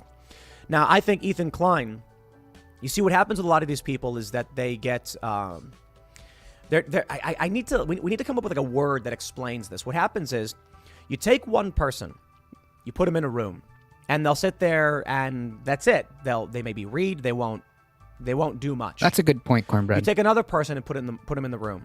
Now they start bouncing an idea back and forth between each other.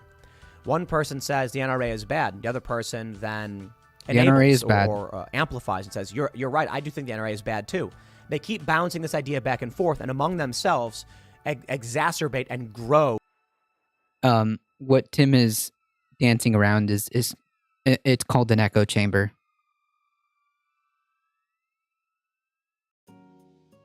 This seed of hatred. There's a video I often cite. A seed of hatred? CGP Grey called This Video Will Make You Angry that explains it really well, where he mentions that the different tribal groups online often don't argue with each other. They argue among themselves about how bad the other is. And that's what That's not always true either. Okay. And raise like 200K for Uvalde? Jesus. saw with the rise of the culture war, and now it's culminating in this. When you have an audience that feeds on this rage and an escalation, you get carried away. It wasn't a joke. Wait. He got carried away. You just said that his emotions got the better of him.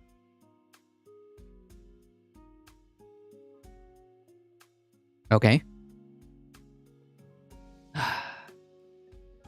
Why are people allowed to have military-style weapons and then use them in schools and supermarkets? Because it's the most aggressively American thing.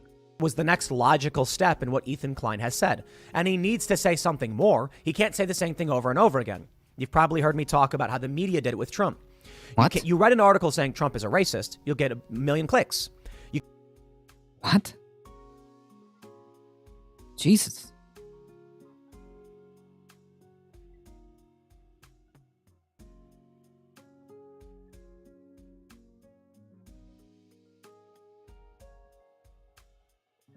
Bro, he got clapped and the episode was removed. You can't write the same article twice, but you can't now write Trump isn't racist, so what do? In order to get that feeling back, to get that drive, you need to escalate the rhetoric over and over.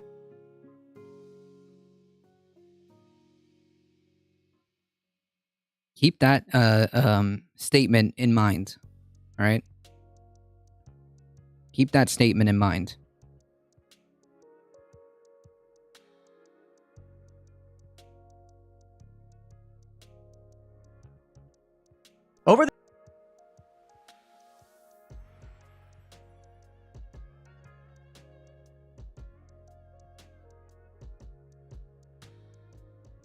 You have to keep wanting. What did he say? Over and over again, to the point where you're saying Donald Trump is literally worse than Hitler, which is insane, of course, but over and over again. With the rise of the Gray called This Video Will Make You Angry that explains it really well, where he mentions that the different tribal groups online often don't argue with each other. They argue among themselves about how bad the other is. And that's what we saw with the rise of the culture war, and now it's culminating in this. When you have an audience that feeds on this rage and an escalation, you get carried away. It wasn't a joke. It was the next logical step in what Ethan Klein has said. And he needs to say something more. He can't say the same thing over and over again. You've probably heard me talk about how the media did it with Trump. You write an article saying Trump is a racist, you'll get 1 million clicks. You can't write the same article twice, but you can't now write Trump isn't racist, so what do? In order to get that feeling back, to get that drive, you need to escalate the rhetoric over and over and over again. Yeah. To the point where you're saying Donald Trump is literally worse than Hitler, which is insane, of course, but they did say that. For someone like Ethan Klein, who's continually riling up his base and pandering to the tribal outrage, F the NRA, F the NRA, he needs to bring it to its next logical Civil conclusion. War 2. I think that's a sign of it's almost like a high skill NPC like behavior. Me personally, I won't play that. 1 month I'm not gonna ago. sound like I'm perfect, but getting to the point where you would advocate for something like that, no. I have scruples, and I am well aware of reasonable boundaries and people getting carried away. And plus, I just typically think most people are not researched enough. I'll put it this way. You know, one of the things that protects me from flying off into, rages like this is that I think I'm smarter than a lot of these people. I don't think I'm the smartest person in the world. I don't think that, I think many people are smarter than me. My point, what I'm trying to say is, I don't trust them. That's it. Okay, buddy. I'm making a joke about being arrogant, but, truth be told, I am a little bit. But what I mean to say is I don't trust everybody. I don't. Spoiler alert.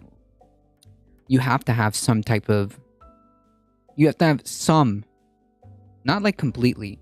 But there is a element of arrogance to do to be a content creator. To get up here and get on a microphone. You can be honest and acknowledge that. Good. But that's just the reality. Every person who is a content creator has an element of it. Whether or not it's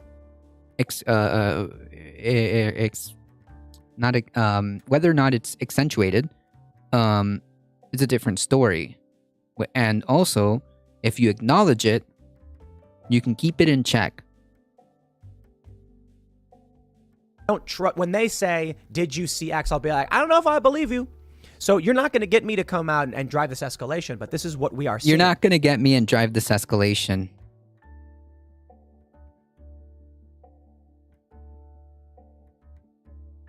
Five days ago. New poll shows fear Civil War 2 is coming as support for assassinations grow. Yeah, you're not going to get me to act in that way.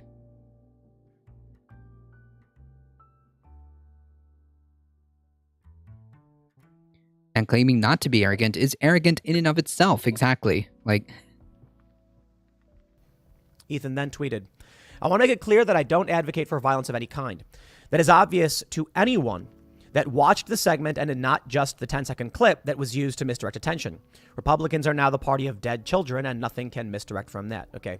See, this is what I took issue with, and this is why I quoted this wait. and said I was following until that last part. Hi, I'm Nicole Hockley from San. Didn't Tim Pool right after the Party of dead. Didn't Tim Pool right after the massacre made a tweet saying like, "Oh yeah, that's just gonna make me want to buy more guns" or something like that? But yeah, let's talk about not escalating rhetoric. Let's talk about not fueling the fire, right? Anyways, I was told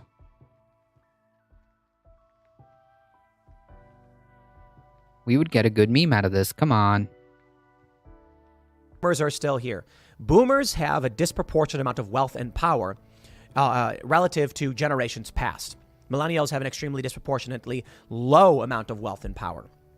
If someone like Ethan Klein, who is wealthy and powerful, had the traditional level of wealth and power of, say, the I don't know if he's powerful, but he's wealthy-ish. boomers when they're at the same age, we'd be looking at some really crazy and dangerous circumstances. But boomers are holding on to that. And so it's How do you know holding that? back what's to come. What? Once Ethan Klein is in his 40s and 50s and is a leader of industry, and he almost is, I mean, he's a large influence, these ideas Like you? just spit on the Republicans as the party of dead children, irrespective of facts. And that's what you're going to see. It doesn't matter what's true. It matters what drives the hatred. So what we do over at Timcast is I'll make the point to say leftists are pro-gun. Say it all the time. I'll often be like, the left, wait, I'm sorry, I got to stop myself. It's just a force. It comes out. Leftists, I'm sorry. Leftists are pro-gun. Karl Marx said, under no pretext should the workers surrender their arms and ammunition. Any attempt to seize it should be frustrated with force if necessary. There is a contingent of the left that are very pro-gun. Yes. Something like that. It's liberals. These establishment corporate liberals that are all about that. That's also not necessarily true either. I try to make sure we get that point across, because I don't care if you're left economically or whatever. I care if you're fascistic, like you think only the government should have guns versus the people. What?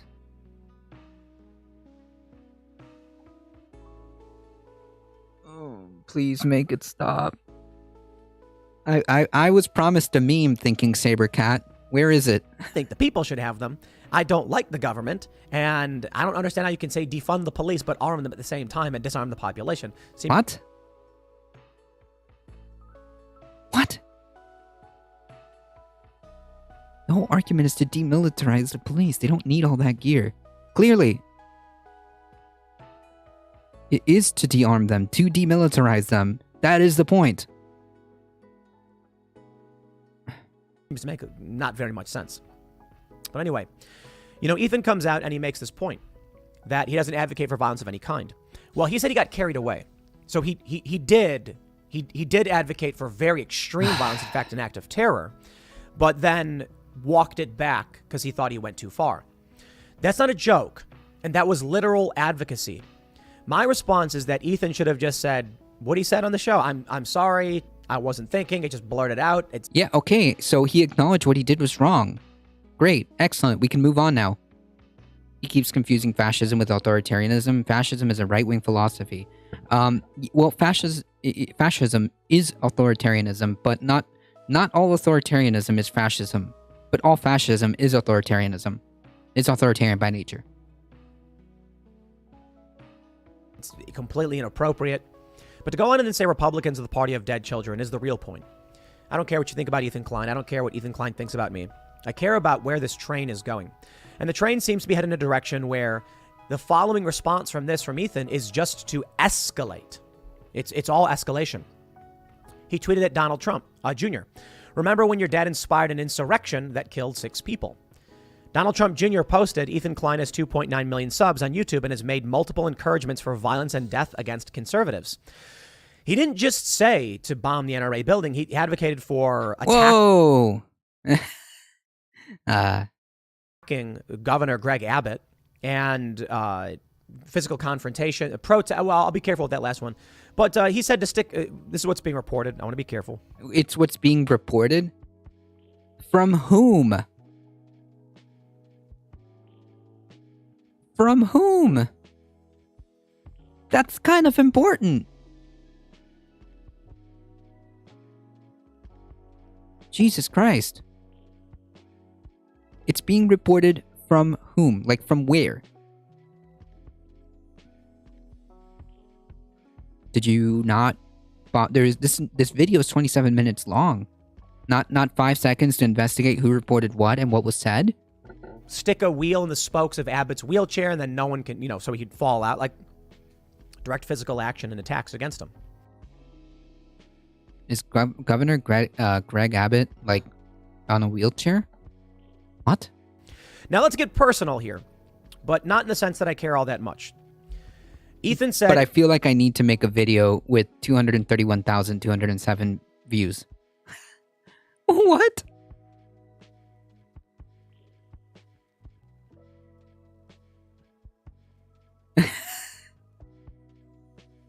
Abbott is a paraplegic? Okay. I did not know that. What? Really? I've always seen... Oh, maybe I'm confusing Governor Abbott with somebody else.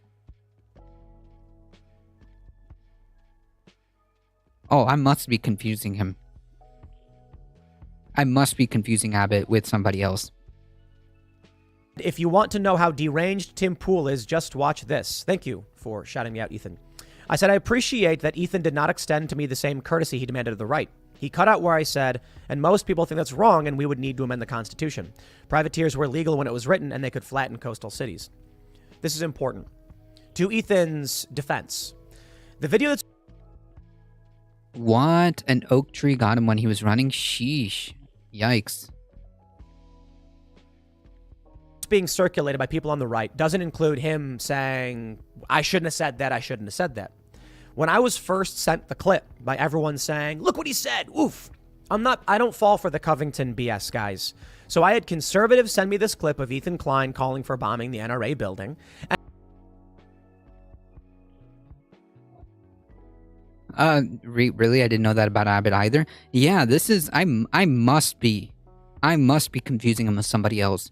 On a summer day in July in 1984, Governor Abbott, a 26-year-old recent law school graduate, decided to take a break from studying for the bar exam and going into a jog in a West Houston neighborhood, as he'd done many times before. While outrunning, a large oak tree along his path cracked and fell on his back, leaving him forever paralyzed from the waist down. Jesus. And it stops right after he says it. I said, oh, really? So I went and I found the full clip and I watched it. And he immediately says, I went too far. Don't do that. It doesn't show opinion. I said, go and disrupt. All about say, Ben Bear. Out. No. We begin to Stop it. I think when it really matters, when it has a bigger impact or speaks to the larger, I will He doesn't play it. more honest. I was bamboozled. Where is this clip? Oh, actually, wait. Hold on.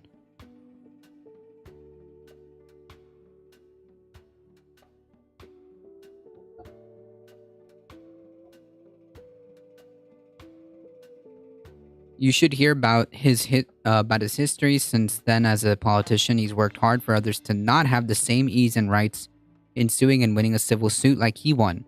Yeah, that's usually the standard thought process, right? Kicking the ladder once you're getting up.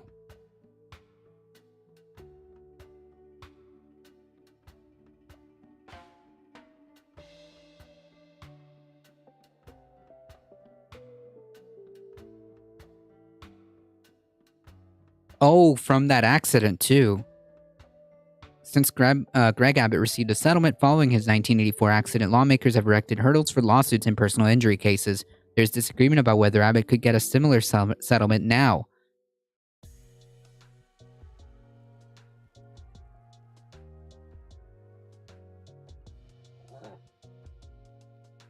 When Greg Abbott's spine was crushed by a falling oak tree in '84, he had no health insurance, no paycheck, and no feeling in his legs. But he had a good lawyer and then back then access to civil justice system that was generally hospitable towards plaintiffs. So Abbott did what many people would do in his situation. He sued nearly 30 years later as the Texas Attorney General and leading candidate for governor. Well, at the time, Abbott is facing new questions about the multi-million-dollar settlement he was awarded and about his advocacy for laws that critics say would have tilted the judicial scales towards civil defendants. Those critics, generally Dems, who oppose the Republican-backed lawsuit curbs, say policies Abbott had fiercely promoted over his career as judge and elected official make it virtually impossible for a plaintiff to win that kind of award that he got. Right. This is usual standard.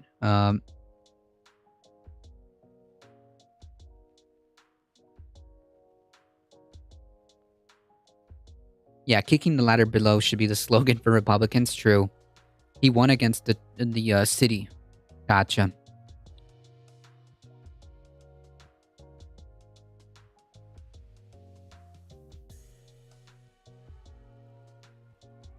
I thought he sued the city. Yeah.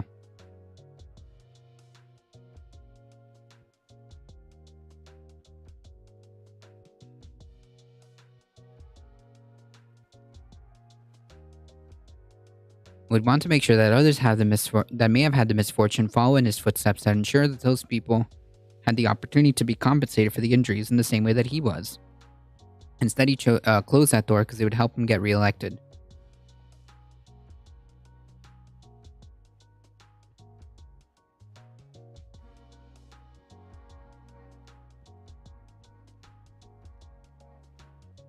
Oh, he sued the homeowner.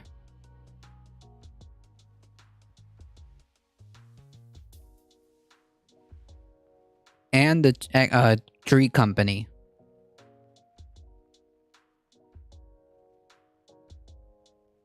Gotcha. Well, that's how it is.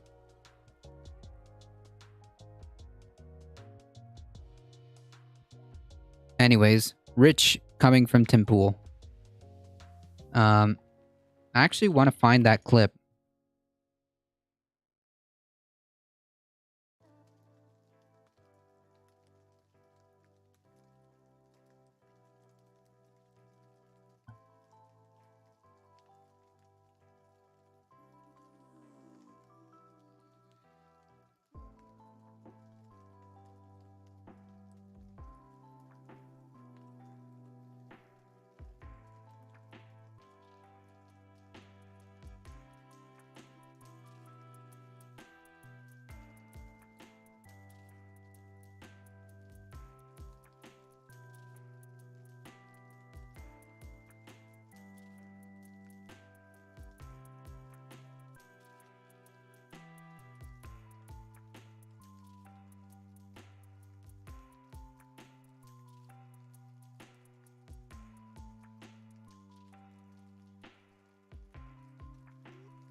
Where is it?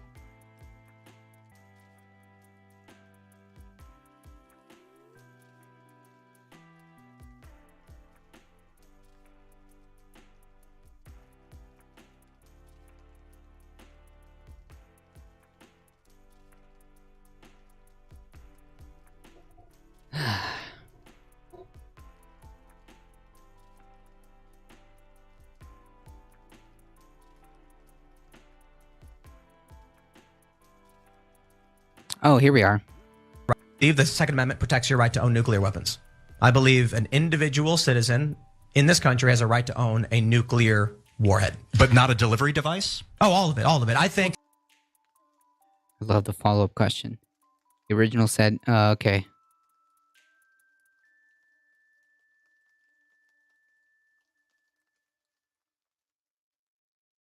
You see this black box right here?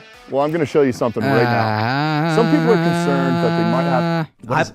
I believe the Second Amendment protects your right to own nuclear weapons. I believe an individual citizen in this country has a right to own a nuclear warhead. But not a delivery device? Oh, all of it, all of it. Simple thinks you should have nukes and anthrax.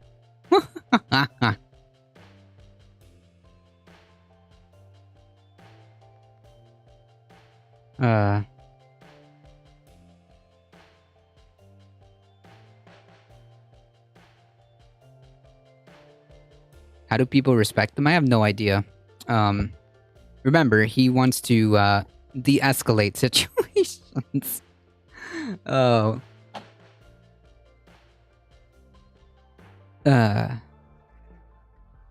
Kevin, how's it going? Yeah, nukes for all. Anyways, good memes.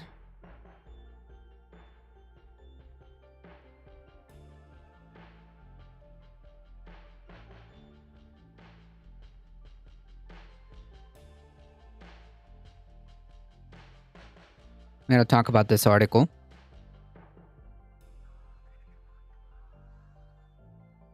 If the Great Salt Lake which has already shrunk by 2/3, continue to dry up, here's what's in store. The lake's flies and brine shrimp would die off, and scientists warn it could start as soon as this summer, threatening 10 million migratory birds that stop at the lake annually to feed on the tiny creatures. Ski conditions at the resorts above Salt Lake City, a vital source of revenue, would deteriorate. The lucrative extraction of magnesium and other minerals from the lake could stop. Most alarming, the air surrounding Salt Lake City would occasionally turn poisonous. Hey, look at that.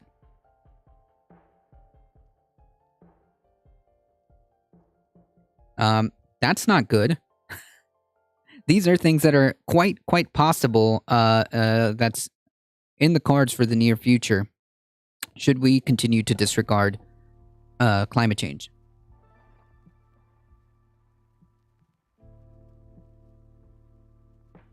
Where and how he could store highly radioactive materials. I'm sure he could get lead plating from Walmart. The lake bed contained high levels of arsenic, and as more of it becomes exposed, windstorms carry that arsenic into the lungs of nearby residents who make up 3/4 of Utah's population. Yeah. How about that? We have this potential environmental nuclear bomb that's going to go off if we don't take some pretty dramatic action, said Joel Ferry, a Republican state lawmaker and rancher who lives on the north side of the lake. Hey, look at that. Finally acknowledging there's a problem.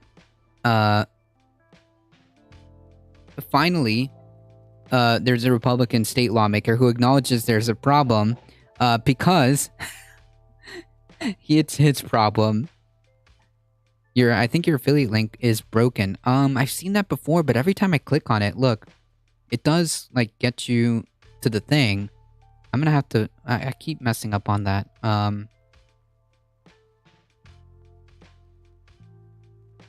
have to go inside and fix it. That's what I'm gonna do. The air could turn poisonous. Yep. As climate change continues to cause record-breaking droughts, there's no easy solution. Saving the Great Salt Lake, would require letting more snow melt from the mountains flow to the lake, which means less water for residents and farmers. That would threaten the region's breakneck population growth and high-value agriculture, something state leaders seem reluctant to do.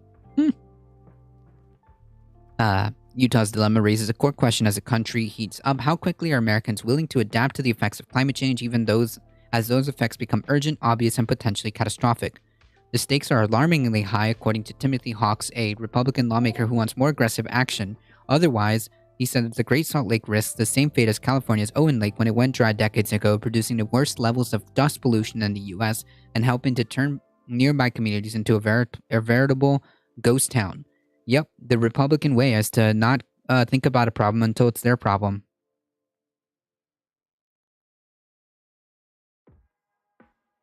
I think that $AFF equals 316 is not correctly attached to the link.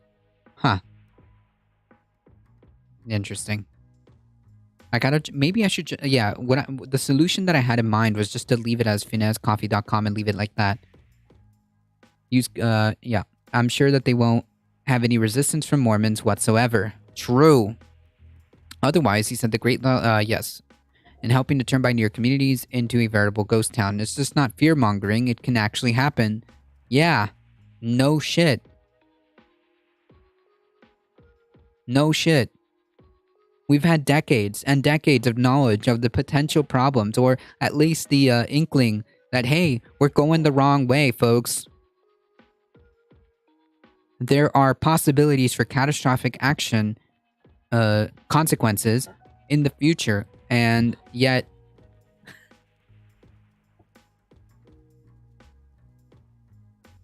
say you climbed into a car at the edge of the Pacific and started driving east, tracing a line across the middle of the U.S. After crossing Klamath and Cascade Mountains in northern California, green and lush, you would reach the Great Basin Desert of Nevada and western Utah, one of the driest parts of America. The landscape is a brown so pale it's almost gray. But keep going east just shy of Wyoming and you'd find a modern oasis, a narrow green strip stretching 100 miles from north to south, home to an uninterrupted metropolis beneath the snow-capped mountains sheltered under maple and pear trees. At the edge of that oasis between the city and desert is the Great Salt Lake. The Utahns call that metropolis the Wasatch Front after the 12,000-foot Wasatch Range above it, extending roughly extending roughly from Provo in the south, Brigham City in north, With Salt Lake City and its center, it's one of the fastest growing urban areas in America, home to 2.5 million people drawn by natural beauty and relatively modest cost of living. That megacity is possible because of a minor hydrological miracle. The snow that falls in the mountains just east of the Salt Lake City feeds 3 rivers, the Jordan, Weber, and Bear, which provide water for the cities and town of Wasatch Front, as well as the rich cropland nearby, before flowing into the Great Salt Lake. Until recently, that hydrological system existed in a delicate balance. In summer, evaporation would cause the lake to drop about 2 feet. In spring, as the snowpack melted, the rivers would replenish it.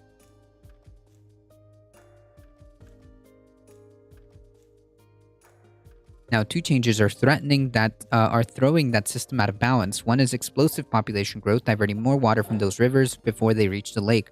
The other shift is climate change. According to Robert Gillies, a professor at Utah State University and Utah State climatologist, high temperatures are cause more snowpack to transform to water vapor, which then escapes into the atmosphere rather than turning into liquid and running into rivers. More heat also means greater demand for water for lawn or crops, further reducing the amount that reach the lake. This picture right here is the problem.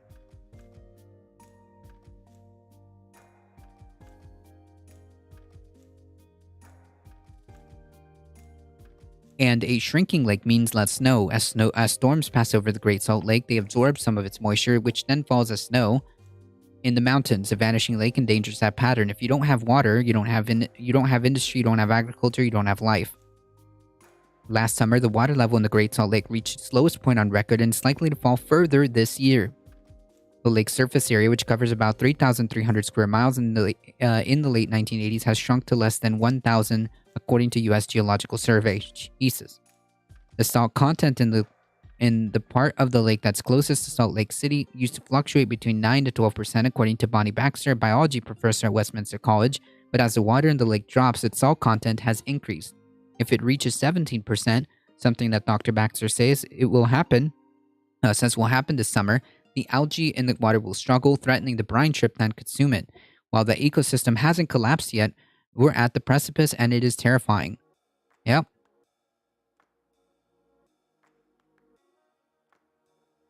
The long-term risks are even worse. One morning in March, Kevin Perry, a professor of atmospheric sciences at the University of Utah, walked out onto the land that used to be underwater.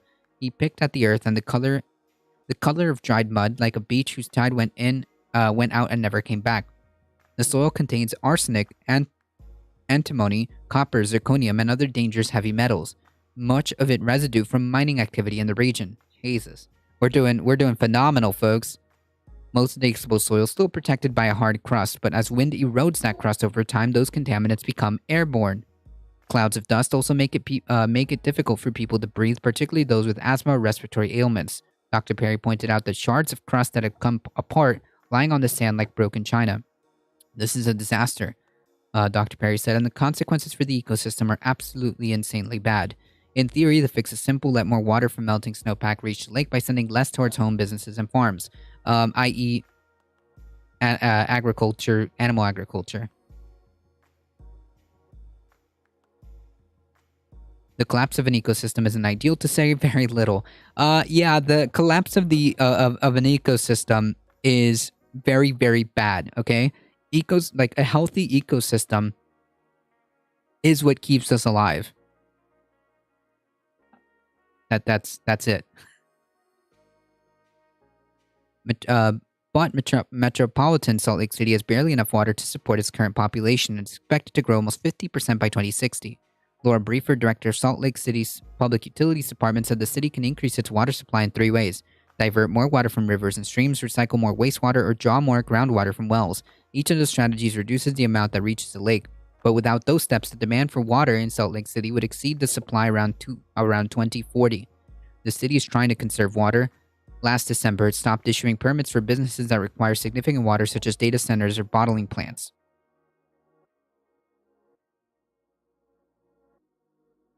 Jesus. Yikes.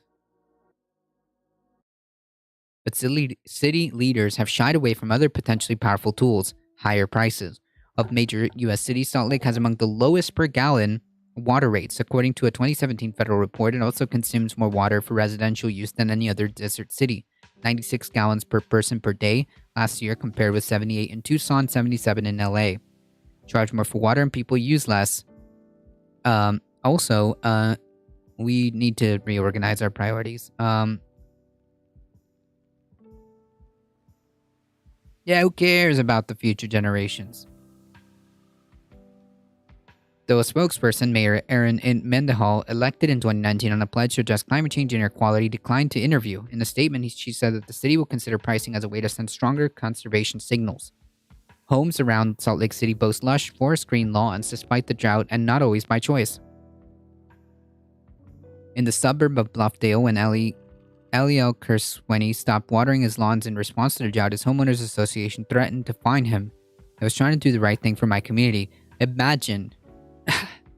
This is why homeowners associations just shouldn't be a thing.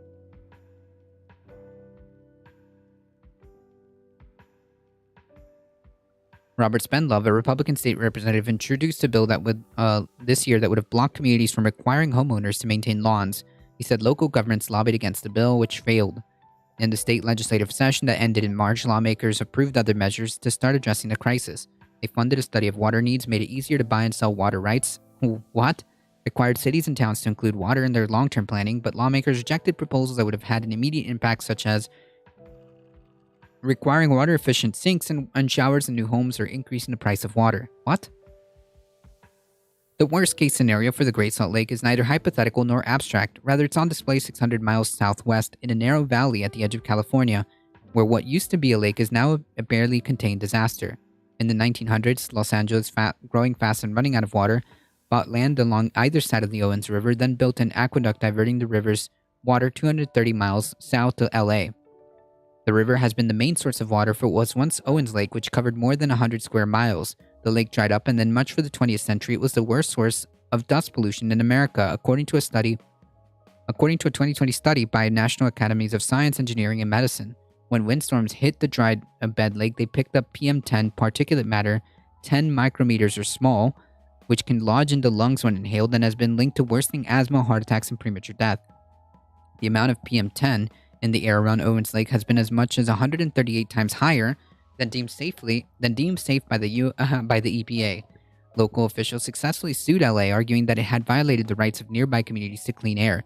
A judge ordered LA to reduce the dust. That was 25 years ago. Since then, LA has spent $2.5 billion to try to keep the wind from blowing the dust off the lake bed. Yeah.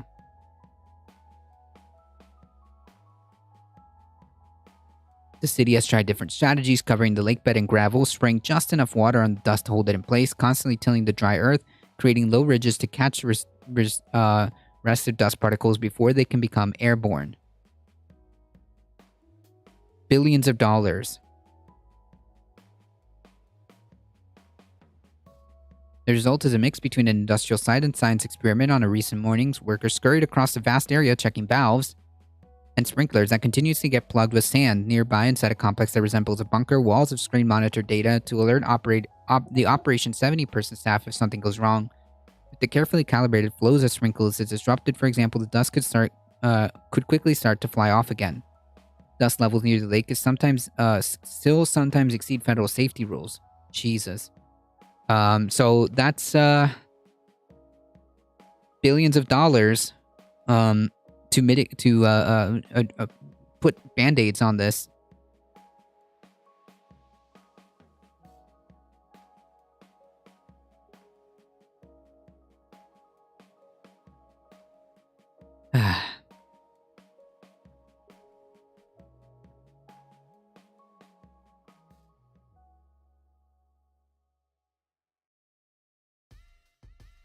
TLDR, the certification is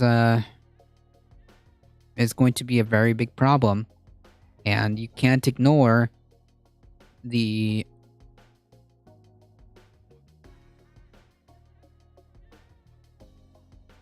potential impacts of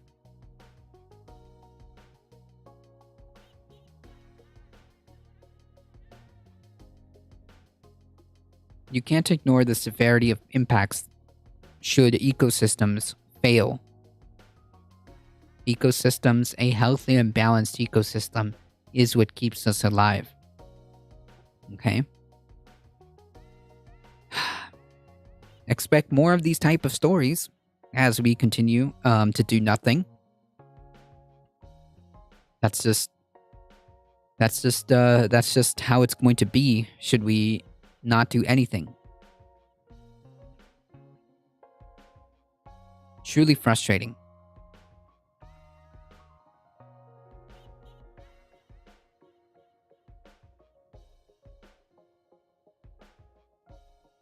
My environmental science professor regularly talks about how water wars are a matter of if not when, and how he was glad he couldn't be alive for much longer so he didn't have to see it happen. Jesus Christ. Yeah, I mean, like, the idea that there isn't a potential for conflict would be naive, because as resources like water are slowly being decimated, the same goes with food, with our ability to grow food, so on and so forth. That opens the path in multiple ways for conflict. I mean, that's just how it is. It turns out, this may be a shocker, but people need food and water to live.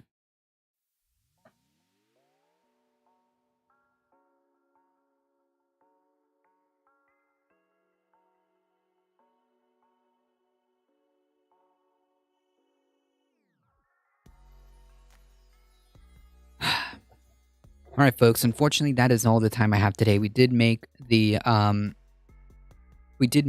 our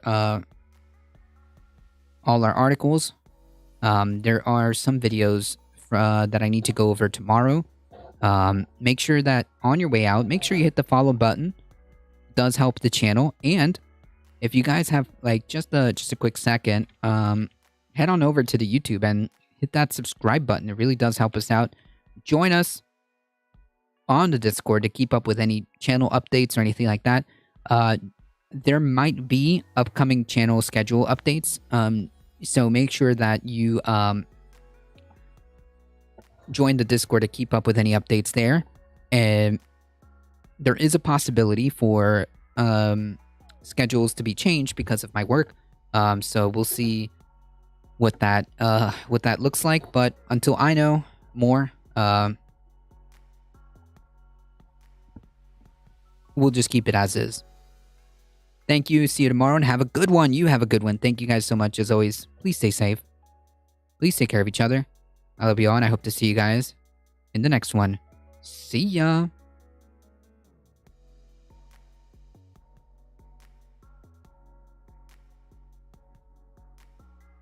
Also, really quickly, thank you, Spread It Forward. Appreciate it. Thank you for hanging out.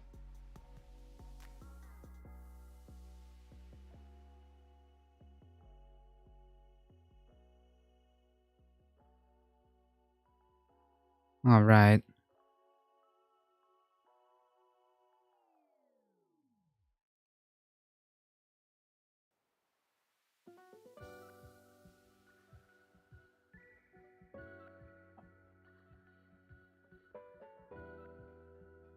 All right, folks.